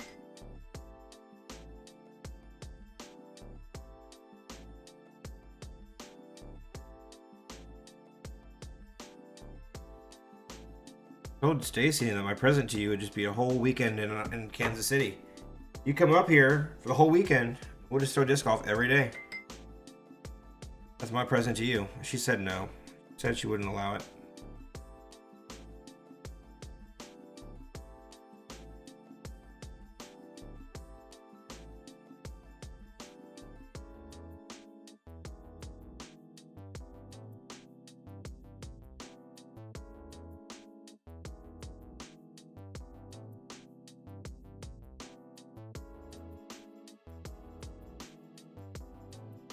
You should try to sneak away on Sunday. A bunch of us can get together and have a good game. She's not the boss of you. I take it she must already be in bed.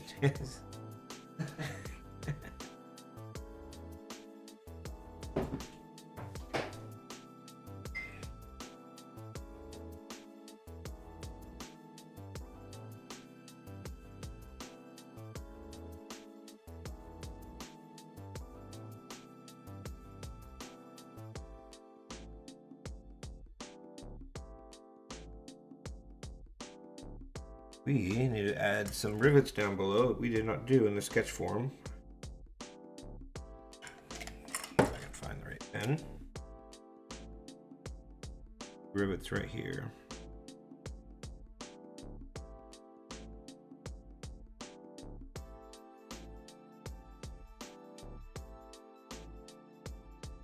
Oh. And probably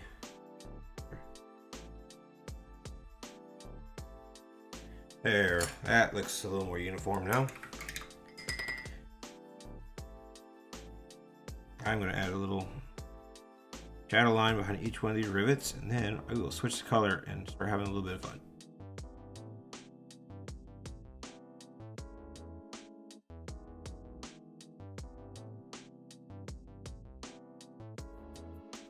Just tap the brush on the back side of each one of the rivets,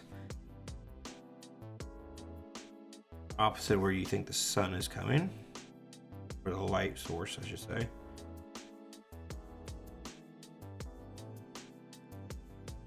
Ooh, I have fully forgot to shade in that by the eye. Oh, every time I think I'm ready to move on, I look over, I'm like, oh, hey, there's an entire section I completely neglected.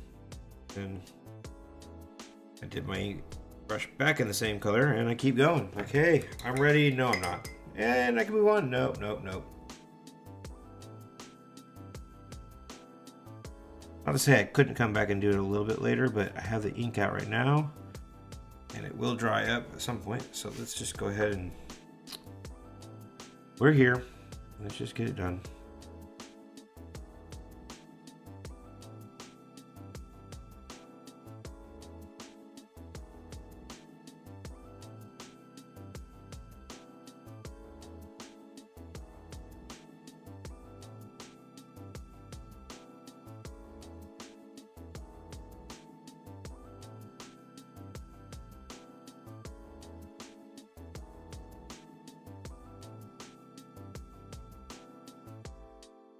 You figuring out what you're doing over there, Joe? Good job.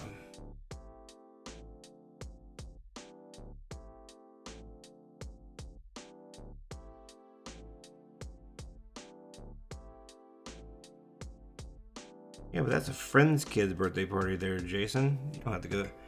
That's what moms are for, right?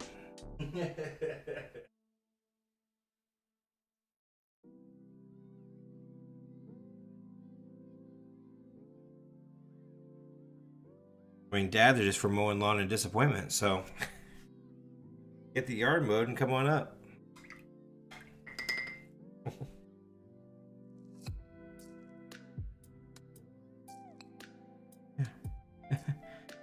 Just tell her you're going out for a gallon of milk. Dad went out to buy a lottery ticket and a gallon of milk.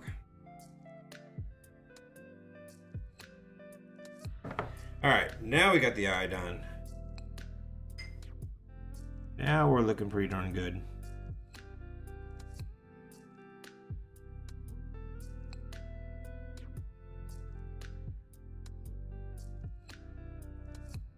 Alright.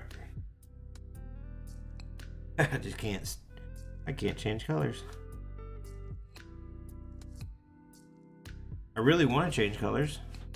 Keep working the section. Keep working the section. All right, we're gonna stop. I'm gonna force myself. No, I'm not. No, I'm not. No, I'm not. I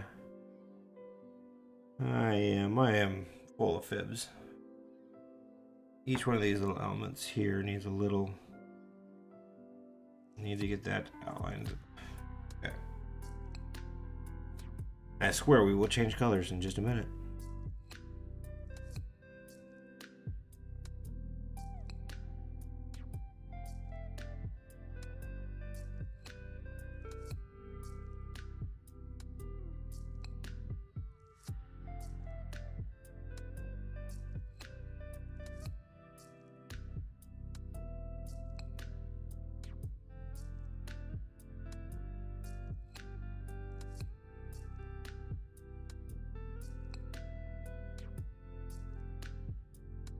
Boom, boom, boom.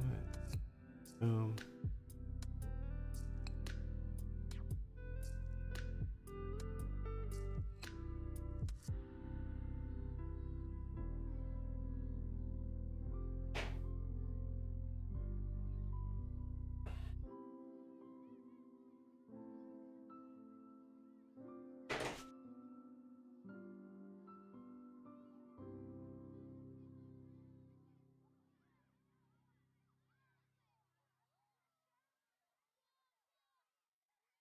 One side down, get the other side.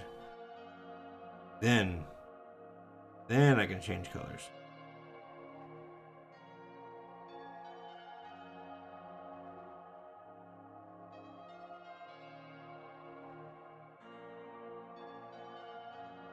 I've always got a place for you, Jason. Stacy runs you out. You just come on up here and see me.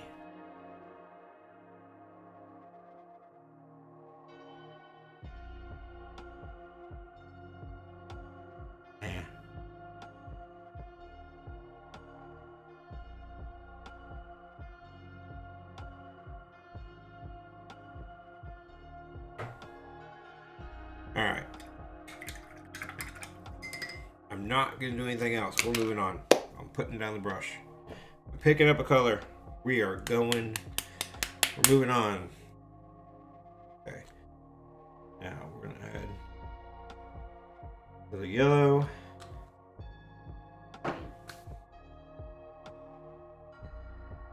Little blue. When they cross, we'll get just a little bit of green. And we'll add the gray over top of it. I'll kind of blend these sections in. Okay. Now these colors I'm going to wash in here real light like. Again, when we add the gray in, we'll use the gray, feather it all together, blend colors. And it'll look a little more like reflections. Reflective color. If I do it right.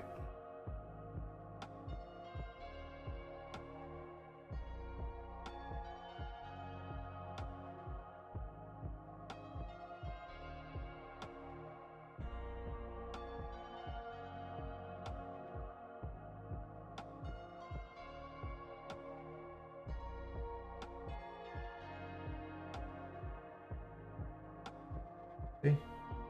Just a splash of blue here, a little splash of that blue there. Here, a splash there, a splash everywhere, a splash, splash. Stinky Robots Farm. Okay.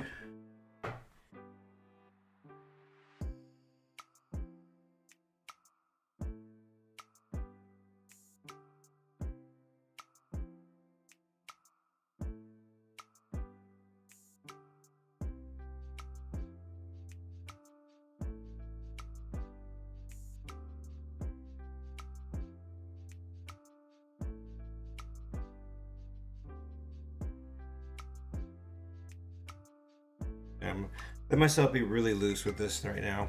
This blue. Still, I don't know if I'm sold on the tentacles being the same color.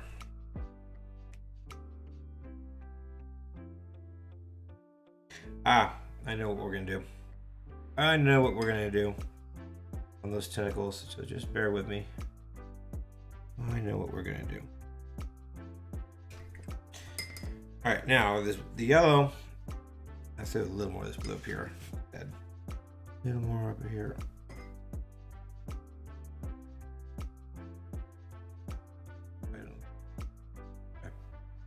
So what we're gonna do here with this blue or the yellow is we're gonna be careful, because if we really touch a lot of it onto that blue, we're gonna get green. I don't know if we want green on this piece. So green is not the color we're going for.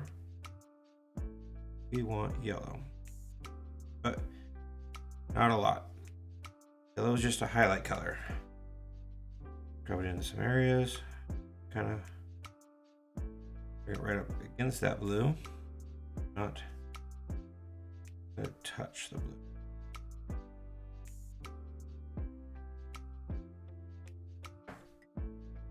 And we're not gonna go crazy with it either. It's just gonna be subtle. Just subtle.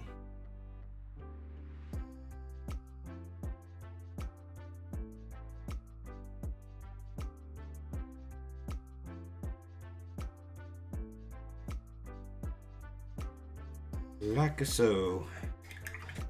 That's literally all we need, just a few hints. Then we put the gray in there, we'll blend it all together. It should look awesome. Should.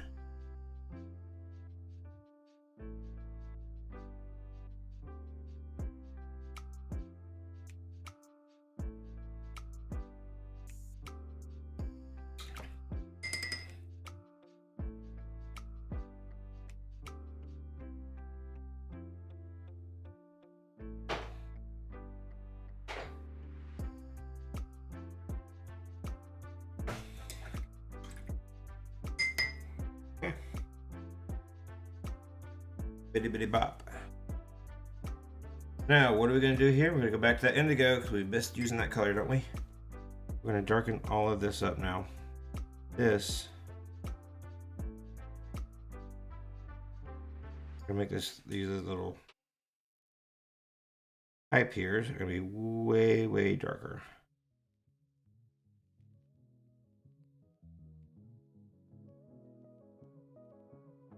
Oh yeah, you think about jumping ship? Yeah, it's tragic. Looks like we're losing Joe. His bed's a calling. He says he's got to work in the morning. Right.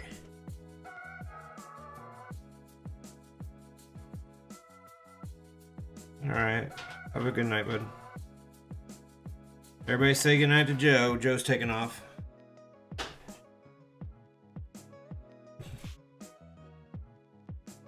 Let's see what you got done.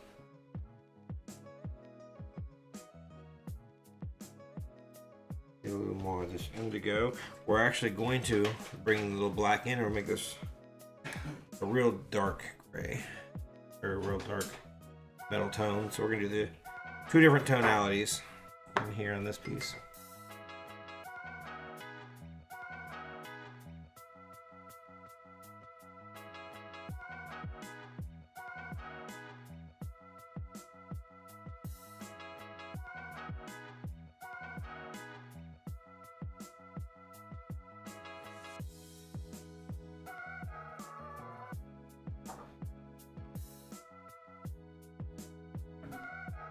Nice. Check it out. What Joe is working on. Cool. More time. Very nice, sir. Very nice.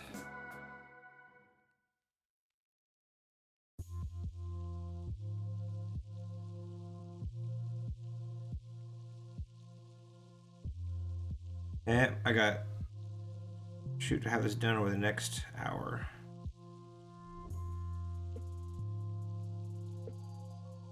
Should be no problem. I think I got about maybe 30 minutes left of this drawing. If I was a betting man, which I always lose, so don't take my bets.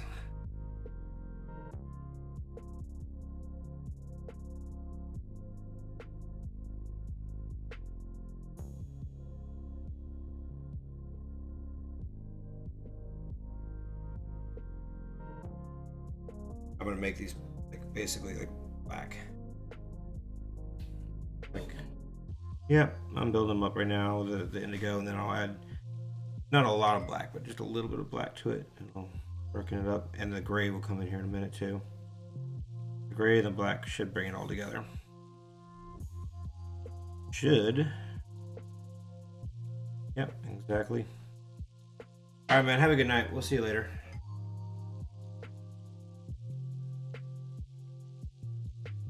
Tell Ethan happy birthday.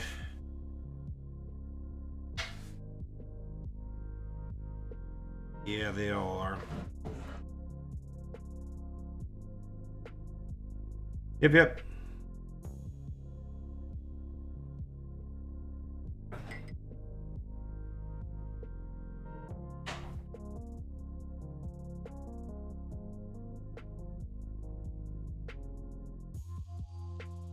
Yeah, that was nice having him in the studio again. He hasn't worked in my studio in quite some time. He comes by to print all the time. We went half and half on a really nice printer, so we could a nice G-Clay printer.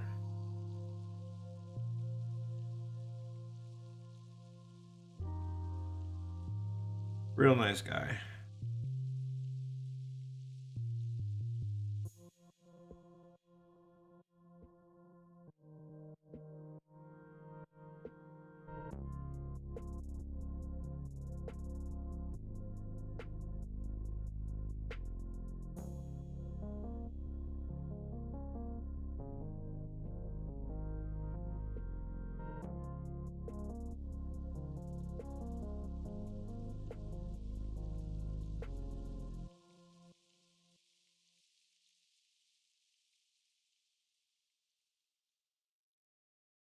We're thickening this up right now. They might go, well, we're back to the indigo? We're doing that blue all over again? Well, I'm darkening it up, making it way more bold. Initially, we had it a lot more subtle, but I'm darkening it for a reason. We're going to add a lot of gray in here, and then we're going to touch it just a tad, a little of black. And that's going to give us that real dark tone and contrast it with robot tone, rather. Colors we're using the robot, and it should look pretty darn powerful.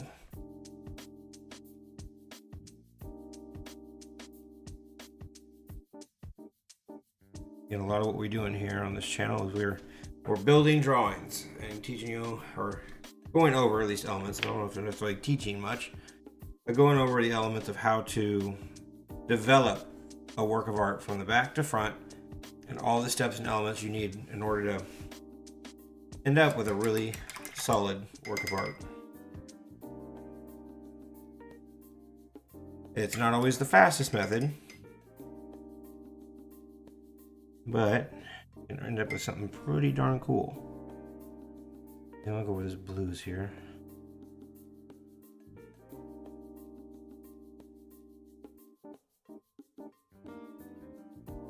Little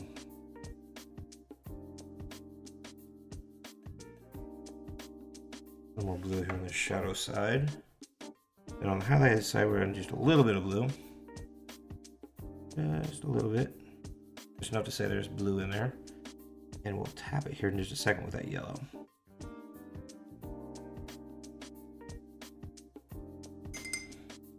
Not to be too overwhelming.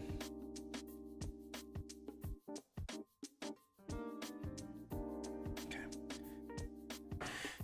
Like so.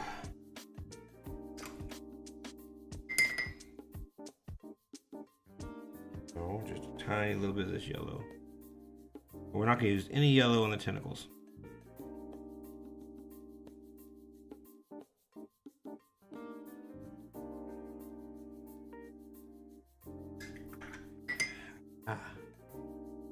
Aha, I said, I see something I missed.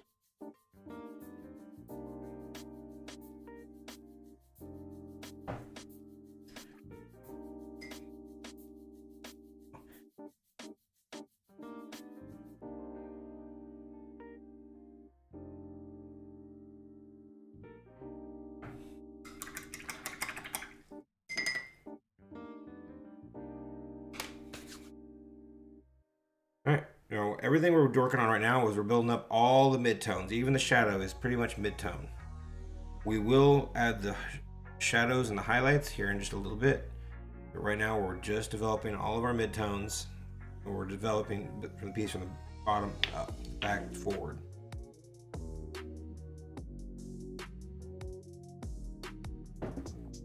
And we get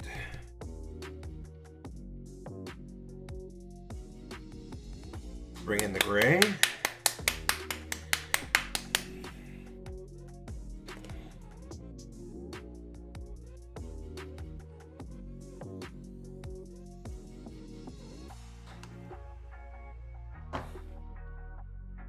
Put this down a little bit. Pretty decent water ratio on the gray. And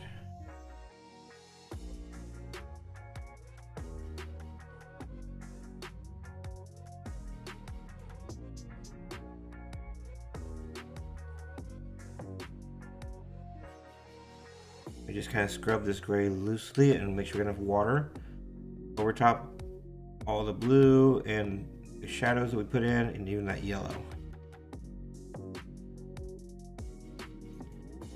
We want it to be all, it will kind of smooth everything out.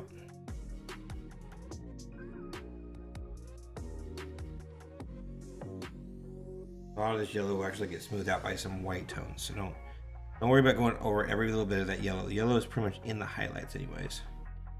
But don't be afraid to go over that yellow with the gray. If you're working on a particular area. But just remember, a lot of that will get smoothed out when we add the yellow, the white, the highlighted white on top of everything.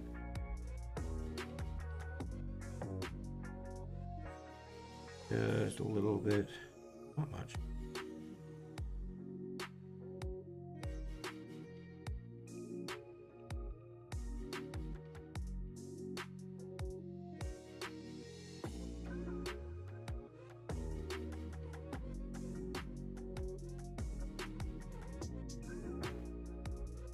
This is what we call the muddy phase. When we start going over everything and just kind of making it look real muddied. Also the phase where you start questioning what you're doing. You're like, oh man, it looks so good, and now it's all muddied and it didn't look the greatest. But that's not a big deal. This is the muddy phase. It's meant to kind of look a little bit unrefined, this phase. But that is to be expected. Muddy phase is exactly what we're going for.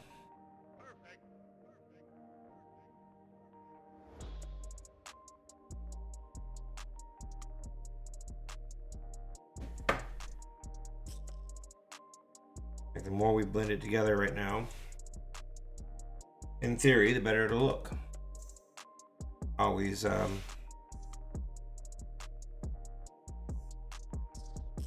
room to improve, of course. Thanks, WT. Appreciate it. I'm really kind of liking this color palette as well. You know, sometimes it may look like I know what I'm doing, but the reality is I'm experimenting and playing. I'm doing what I preach. I'm playing. I'm experimenting. And sometimes I know what it's going to look like when I'm finished. And other times I think I know what it's going to look like when it's finished. That's two different things. Knowing and believing are two separate things.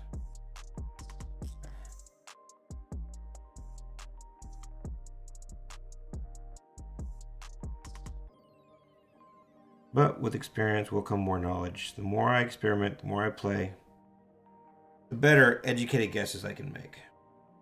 That makes sense. I have an idea what I think is going to happen, because I've done so many elements similar to this in the past that I have a pretty darn good ballpark guess what is going to take place. But I've always got a lot of room to improve, so it's still kind of an educated guess.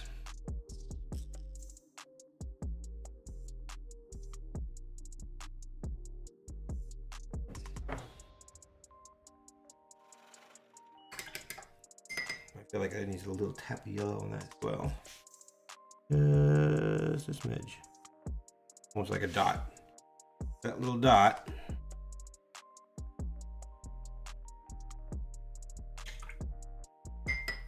That yellow can be quite powerful. Ooh. Here we go. I forgot to.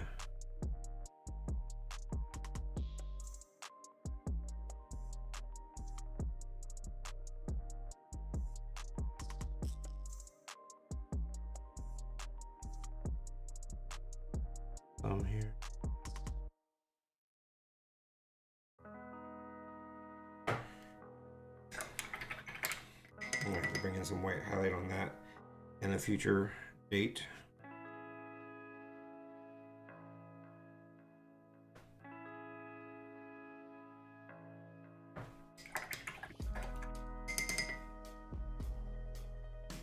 Color looks pretty awesome at this point, honestly. It's got a really kick-ass glow to it. Hopefully the camera is picking up as well. I'm seeing it.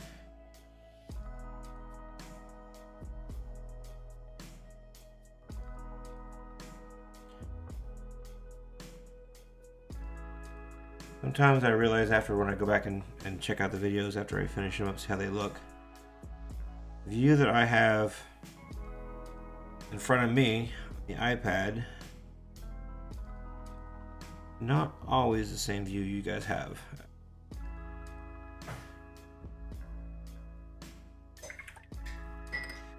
But I can get pretty close, so.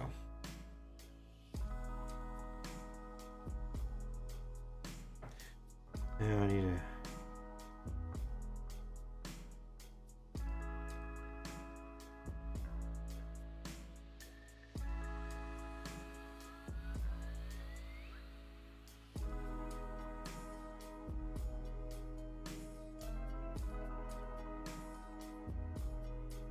A little bit tricky here on these.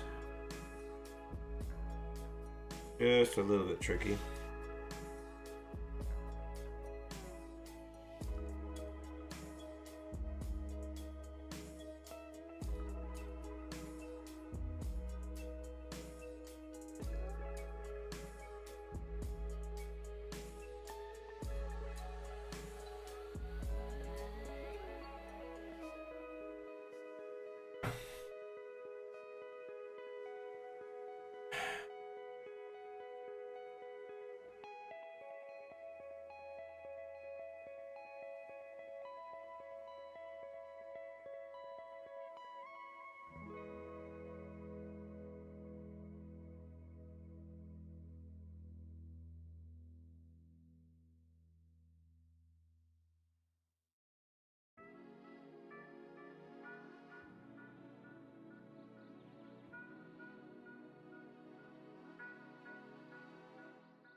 But yeah, I'm definitely darkening these up quite a bit, but because of what I want to do with them. Go ahead and we can afford to get these darker. It'll be a little more messy with them. And I am trying to speed it up, do a little bit more of a timely manner. Be more gray.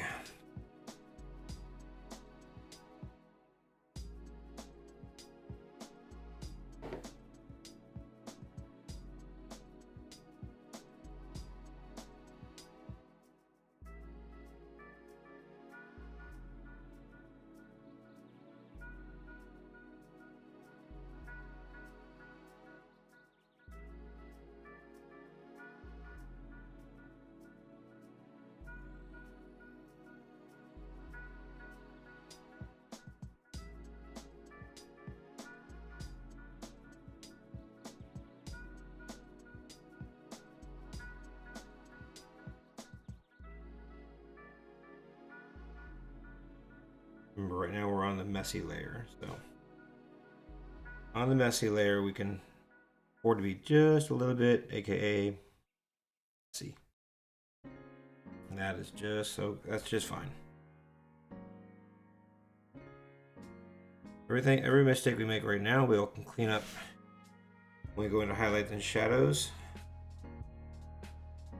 Not a problem. Okay. But yeah, see, these are going to be darker elements. Tentacles are going to go way darker, which is why I'm now allowing that to go like that.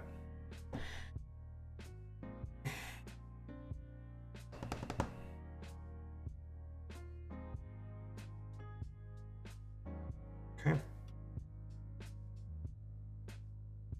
Let's start off with the tentacles so you can see what I'm doing with those. For that, we will need to bring in the actual black. So black is now our color. Now, when we use the black, it needs to be real subtle.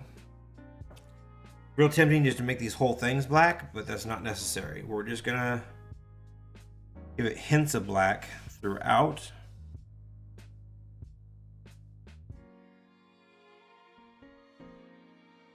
And that, I'm gonna put a little black in, and we're gonna just pull out the ink. One little stripe, and then I can pull it out and work it.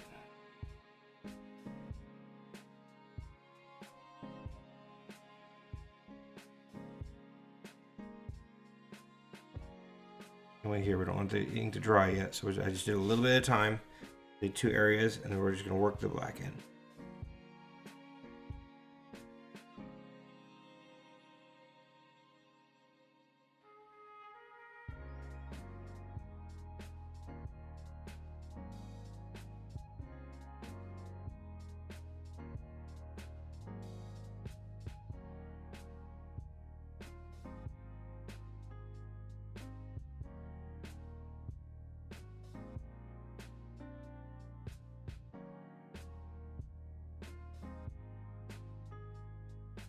By keeping it kind of loose and organic, helps kind of pull that tentacle feel. I don't want to work it. I don't want to overwork it, but I don't want to underwork it either. So we got to keep it real.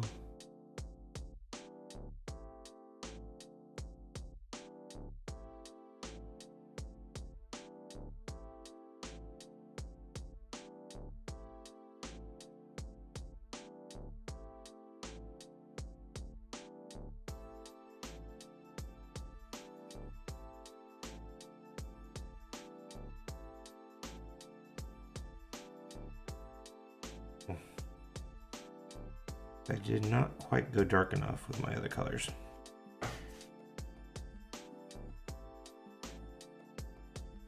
Not quite. Right. We can go darker.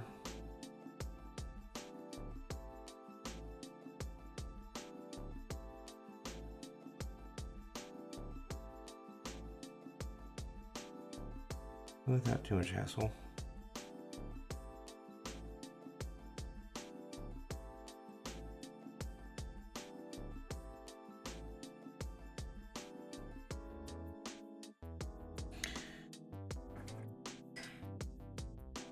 Blend that out now. There's a little too much ink on. Spread it out, feather it out.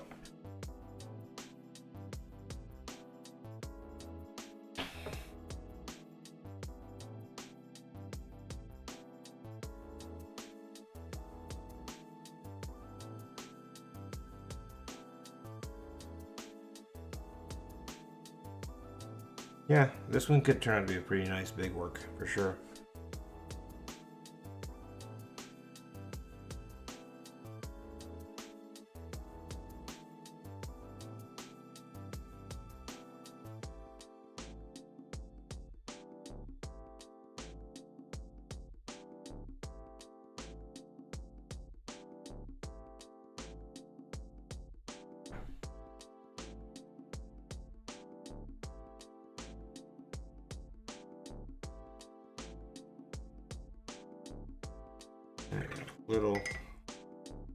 Little dark in there.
Just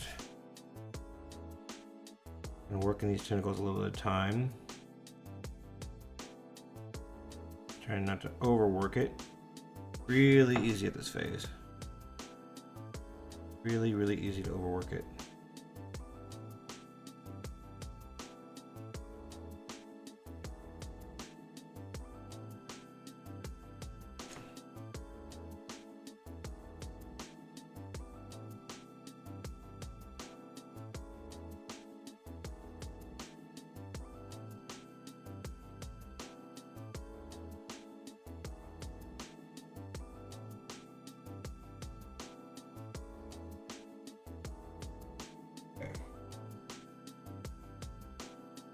Let's transition to the other side here.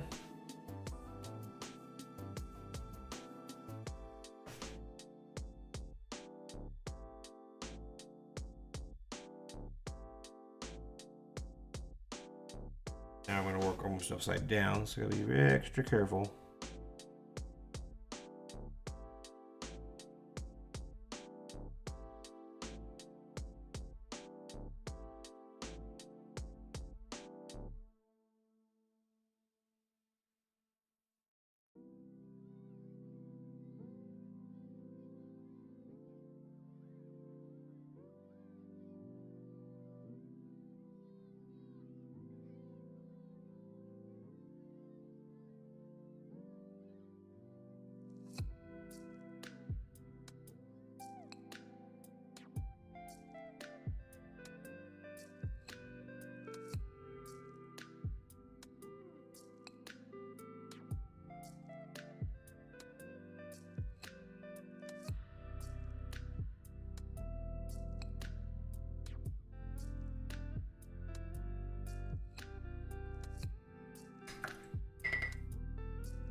I was working with this black and trying to be a little bit on the fast side of it. Can be a little bit dangerous. Trying to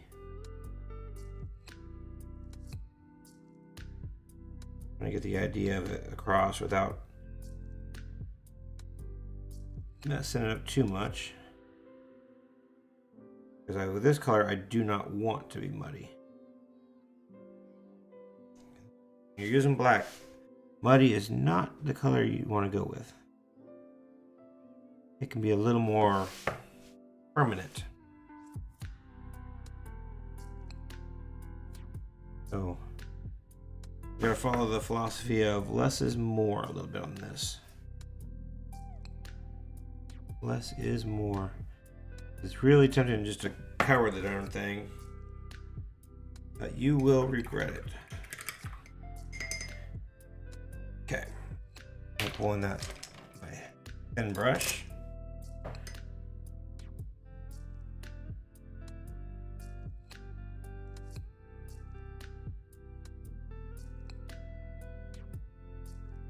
Hit each one of these.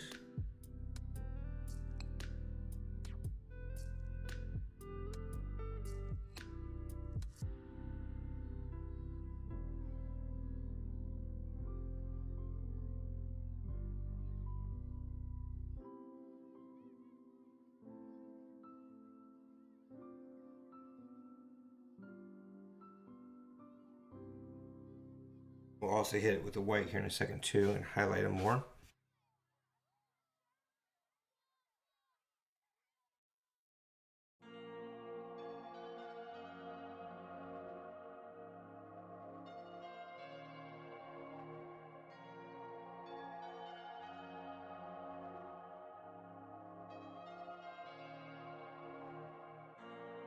Too much water. I don't think too much of a flow going there. Be careful. Thicker than I wanted to lay that down.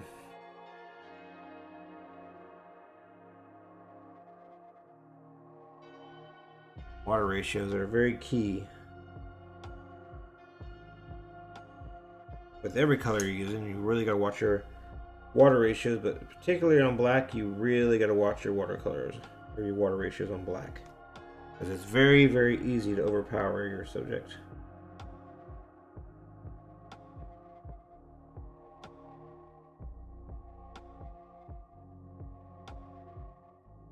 I'll lay in too much at once.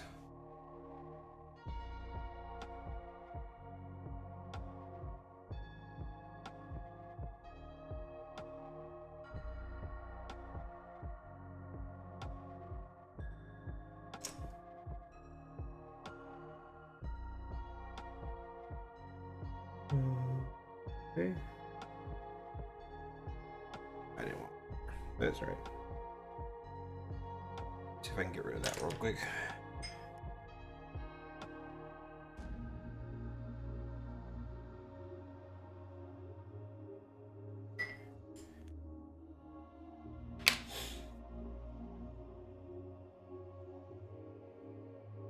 By this point in my drawing, my paper towel is soaking wet. I'm pretty much just holding a really wet paper towel. But it still works, and that's all I need. So there's really not a big need to change it out for a dry one, unless you really require a dry.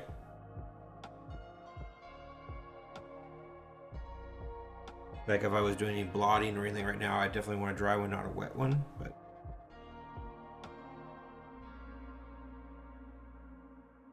we are not. This is pretty much just for wiping brushes. At this point, at least. Okay.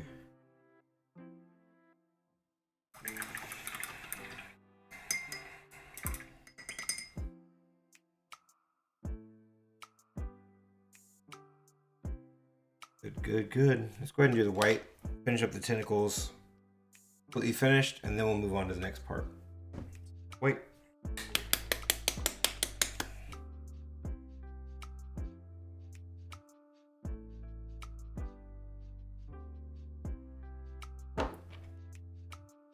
Got this brush out, so.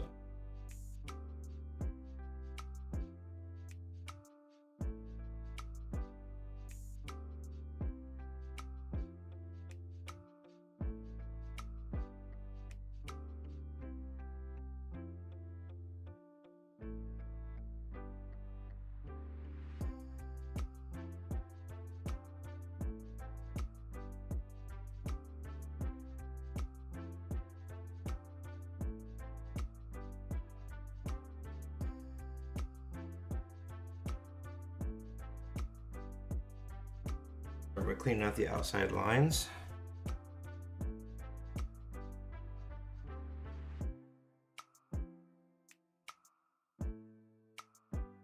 Just by crisping that line up, nice and sharp, will make a big difference.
Okay.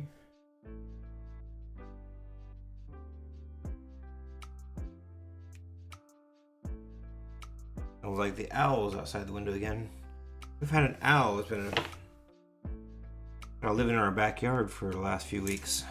Almost every night.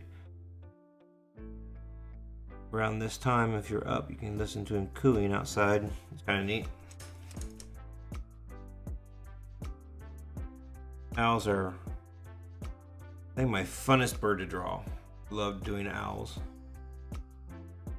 I did an owl piece. One of the first live streams I did was an owl. Should probably do another one. Owls show up in my work on a regular basis.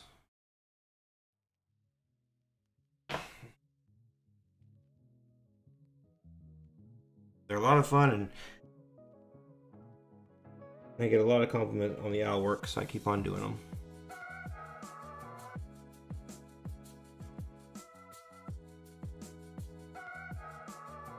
One side. Taking it.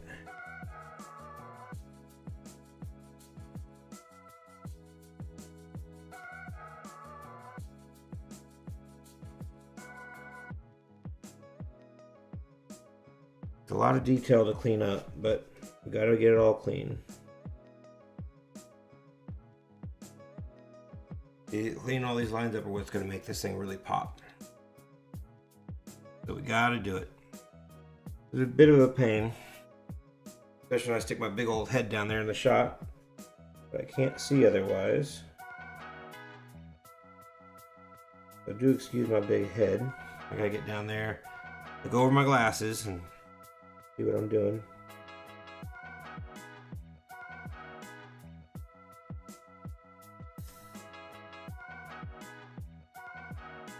He's out there just cooing outside. He is a happy owl. Maybe he found himself a mouse or something.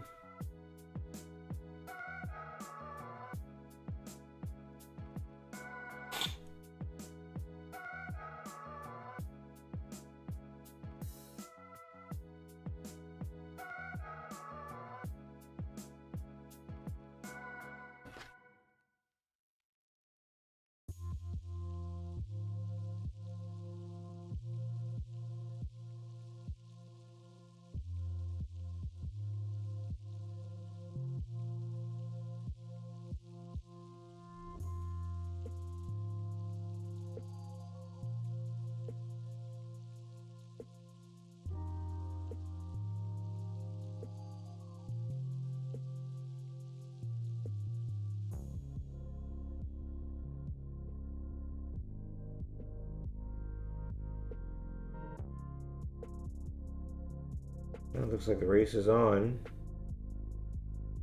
We're gonna finish this one in 3 hours. We got about 30 minutes left. Get this live stream buttoned up.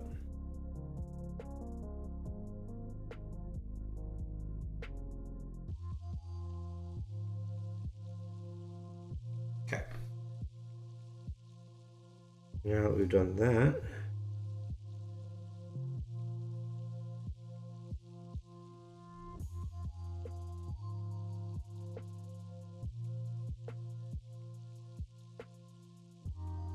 each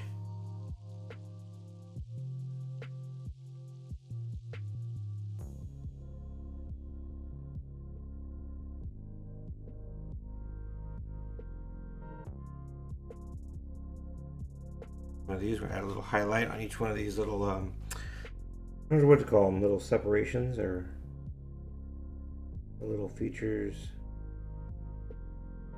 pipe joints. Each one of these little joints needs just a little white highlight. That will help give it depth and dimension. And then we'll come over one last time and add some actual highlights on top of the entire thing.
There we go, we're getting there now. Now we're cooking with fire.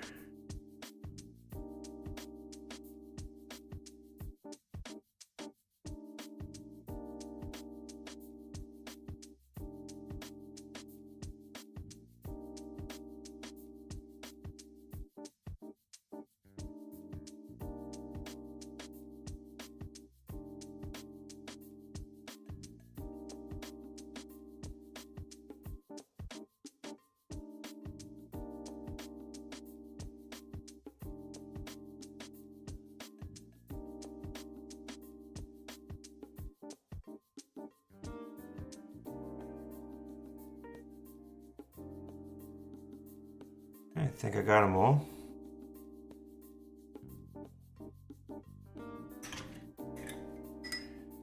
We're here with the wider brush. Just gonna add on the highlighted side. We're gonna add a little highlights, just like that.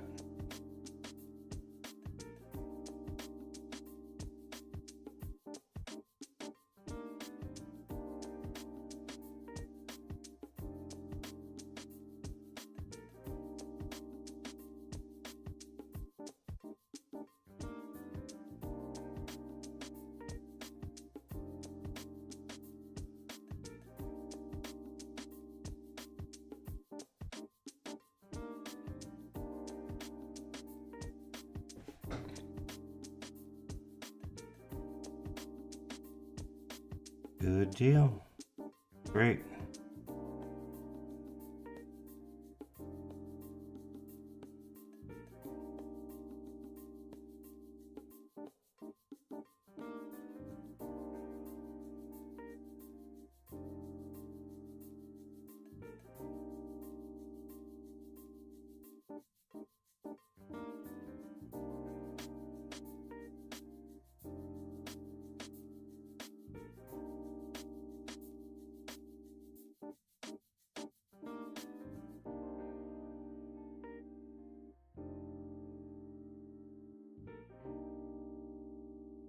Okay. There, just like that. Now we got those done. Perfect.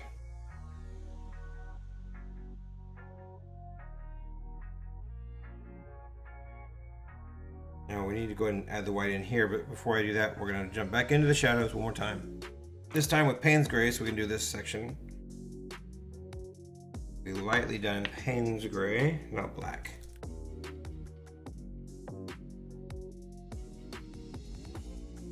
It's a subtle difference, but it's an important one.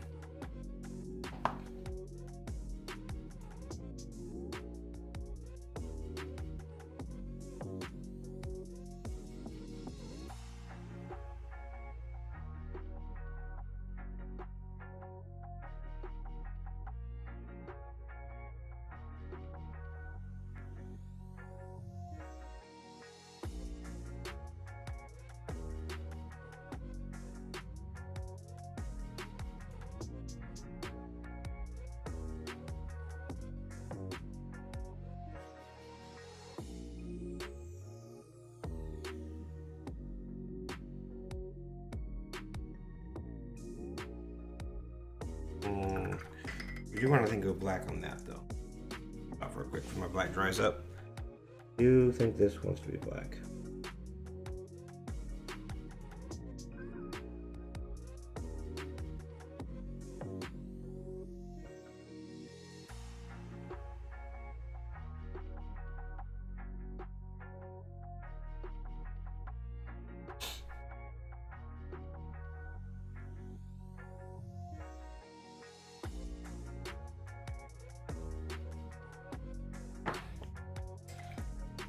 There we go. That looks good. Perfect choice, I think.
Alright.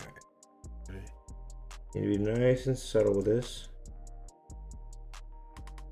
You don't want to get too carried away. This is not a black section. This is just a shadow. You don't want to get too over carried away with your shadows, so it can wash a lot of it out. All that hard work of yours, if you get too dark, you might regret it. You might not. But just experiment and play. You'll start figuring out what level of darkness you want in your piece or don't want in your piece, and that'll start determining a lot of your decision making. Me, I want a nice medium darkness, a nice crisp tentacles.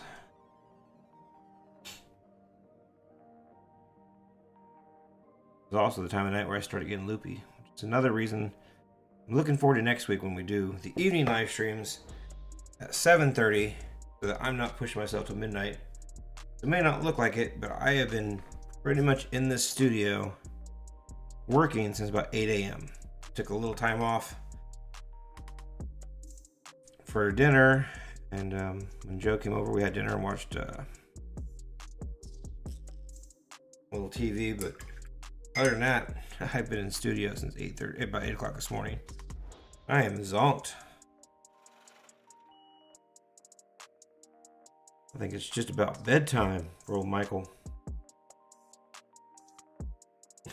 Probably that's why he has a sleepy eye.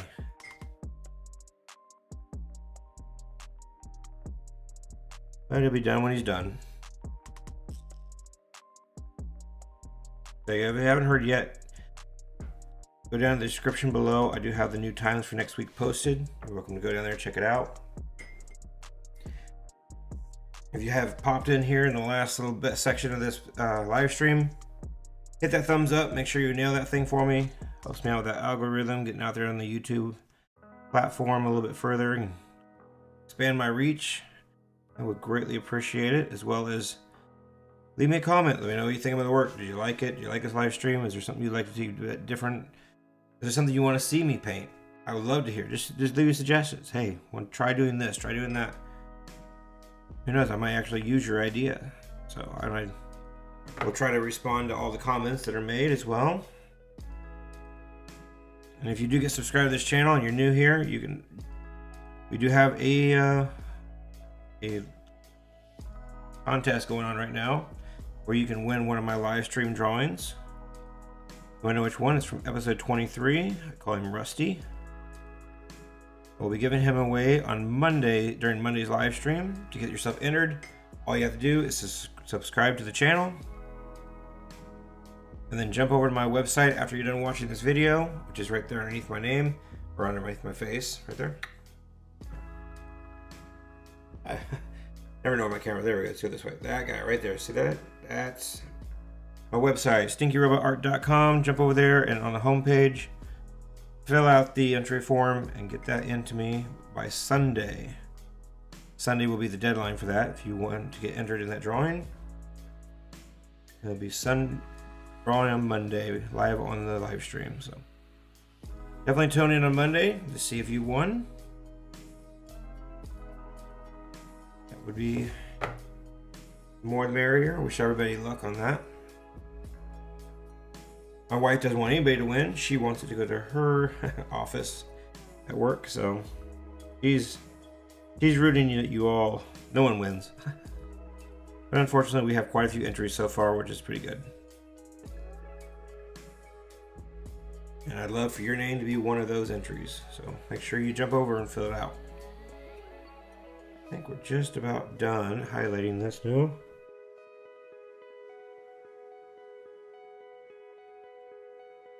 Added a little bit, I think, to these rivets.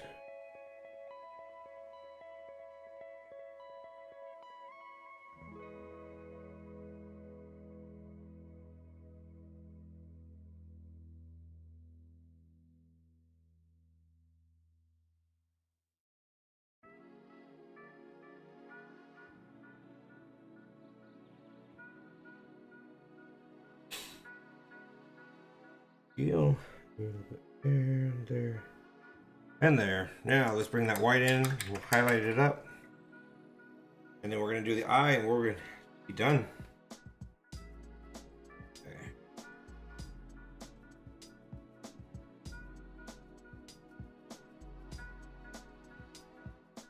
Now this is where a lot of that yellow will be washed out. You'll see a lot of it disappear. But it's in there subtly and it helps bring that white up. There's like a yellow tone now to the white highlights, which is why I put it on there so thick, or not thick, but that was the purpose of it in the first place, was to kind of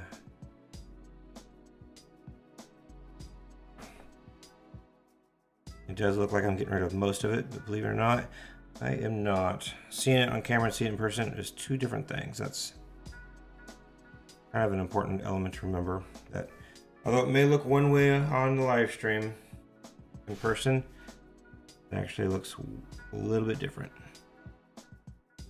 Wish I could get them to match up perfectly, but either I haven't bought the right camera equipment just yet, or learn the programs well enough, but we'll get it there.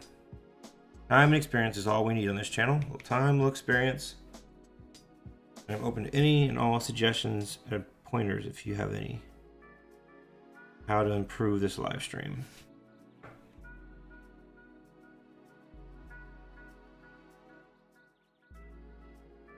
That looks awesome. Looks great.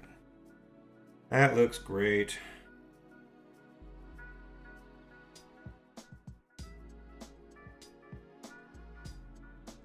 Turning this down makes it really, woo, that is sexy. That looks so sexy. All right, a little more white. Yeah, just muting that yellow and that blue and blending it in.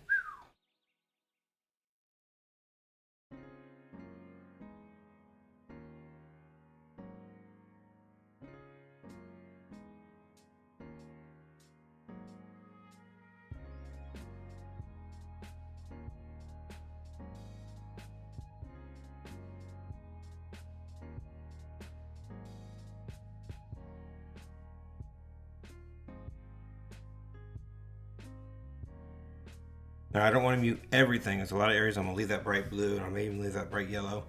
Not every single area needs to be muted.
Yeah, I mean, that seriously looks good. That seriously looks really good.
Okay, now I just got the eye left to do.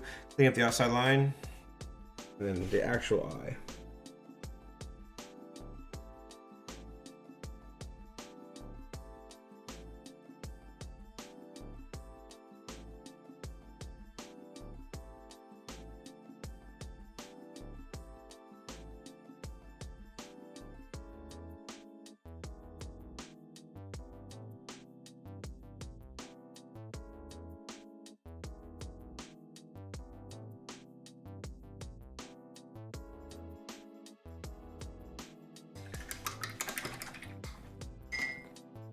Thin brush again. We're gonna do is a quick little run around the outside, and we can also tap the rivets while we're here.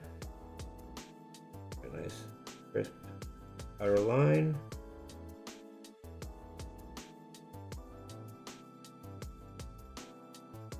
On the areas that really need it.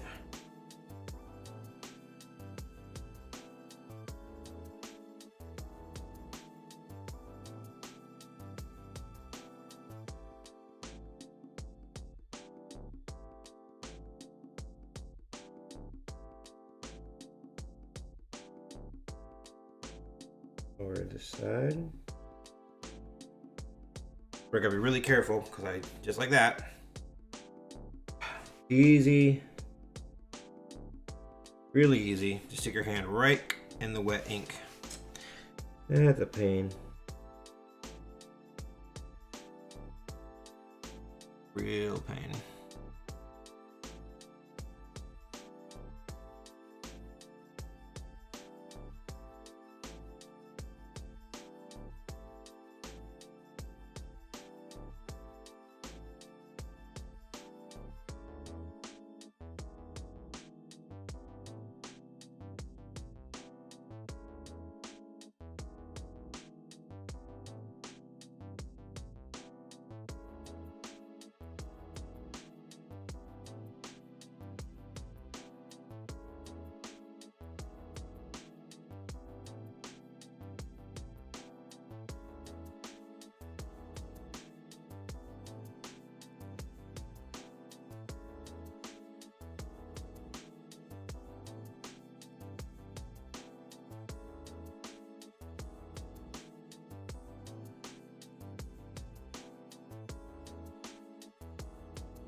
Cool. Boom. All we got left is the eye. That is it, guys. We're getting real close to the finale. All right. Yellow, orange, and a little bit of red.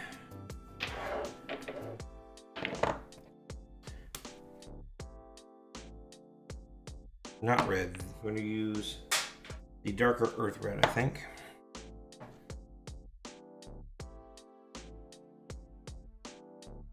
I don't want it to be too bright of a red. We're going to use it just in the shadow. That red is, anyways. Primarily, we're going to make it an orange eye, I think.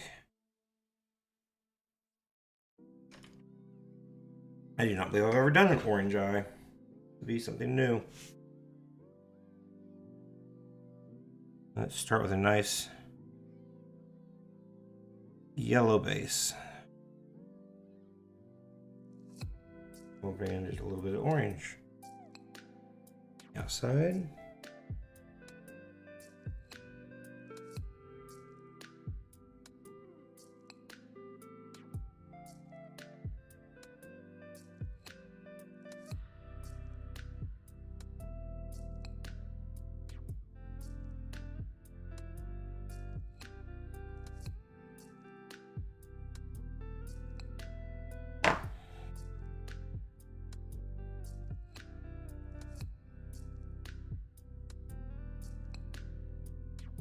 I'm gonna start blending the colors together now.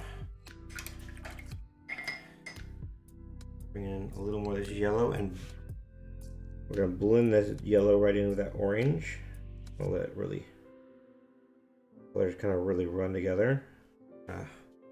Smooth it out. Now we're gonna take more of this orange and darken the orange up. Get a nice, sharp, crisp orange. Not everywhere though, just in some of the areas. So, now let's bring that burnt earth red in. This is going to be more the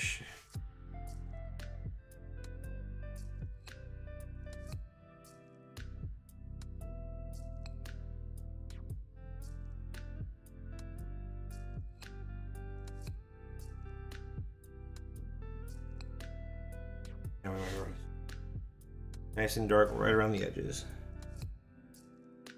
And very, very careful. We don't want to get too dark. Just want it right close to that edge.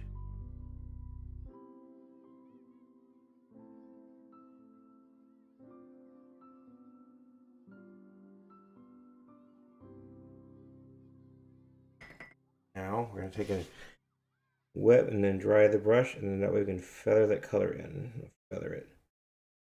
So now up top here, we want to darken this yet again.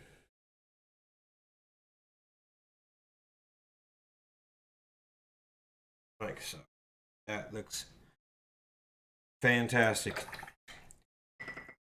Liking that. Now we just need to come in here with the white and add a little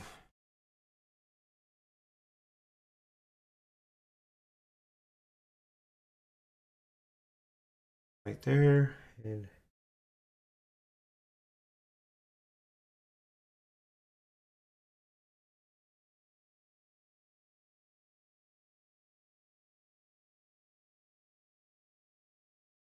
a little white highlight in there. Look at that. That is gorgeous looking eye. That is one gorgeous looking eye. Sweet. You know what, guys? With that, I'm gonna bet, I think what just brighter whites in here like this. One more time. Like I said, white. The more layers you go, the lighter you get. So I need to lighten that up. We're just putting our final touches on right now. We're buttoning it up. We're about to finish off here. If you have not subscribed to the channel just yet, make sure you reach down and hit that subscription button for me. Give me that thumbs up if you like this work.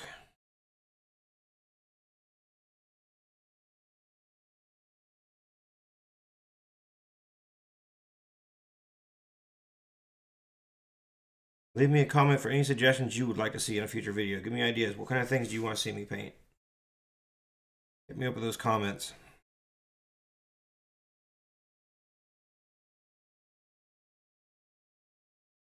Also, these live stream artworks, they are now available on my website. So if you go to stinkyrobotart.com, go to original art section, and I have these available.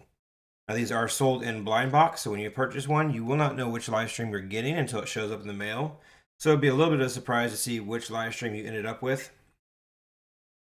But if you really are set on a particular live stream, then do me a favor. Go into, all you gotta do is hit, what do you gotta do? Just send me a message on the email. My email's right there. Sorry, I'm really tired. I'm bumbling my words a bit. I am exhausted. But yeah, just jump over to my email on the website. Shoot me a message. Say, hey, I really want live stream number 28, 27. Tell me which one you want. And then we'll make sure when you make your purchase that I'll match the names up and I'll send you the one you're wanting if I have it in stock. Now, if it's already sold, I can't do anything about it, but I'll let you know at that time. And a side note, I do notice that I did put this down as initially as episode 27. That is not correct. This is episode 28. I will make that correction as soon as I put the new thumbnail up. So if you're watching the live stream now and you're like, I want to buy this one, do note that this is not live stream number 27. This is 28.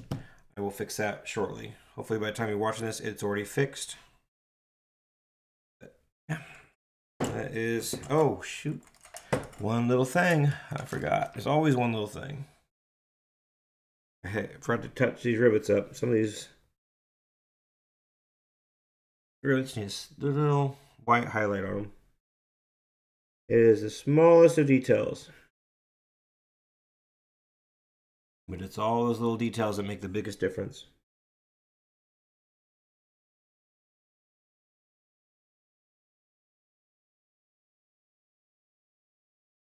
That's one thing I pride myself in with all my work, is I take time and I add in all the little details in my work.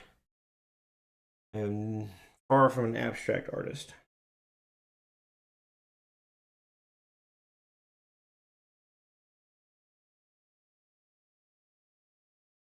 There's nothing wrong with abstract, but I call abstract backgrounds. There we go. Just a few of them needed to highlight, not a lot. So now we can call it done. Let's sign this.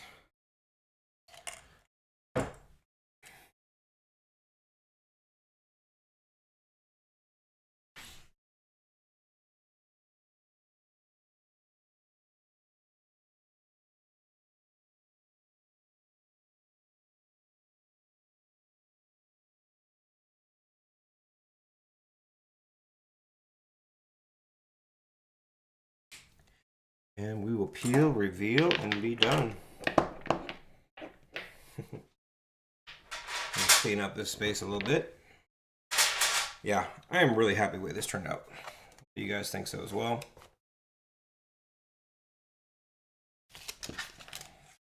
Yeah.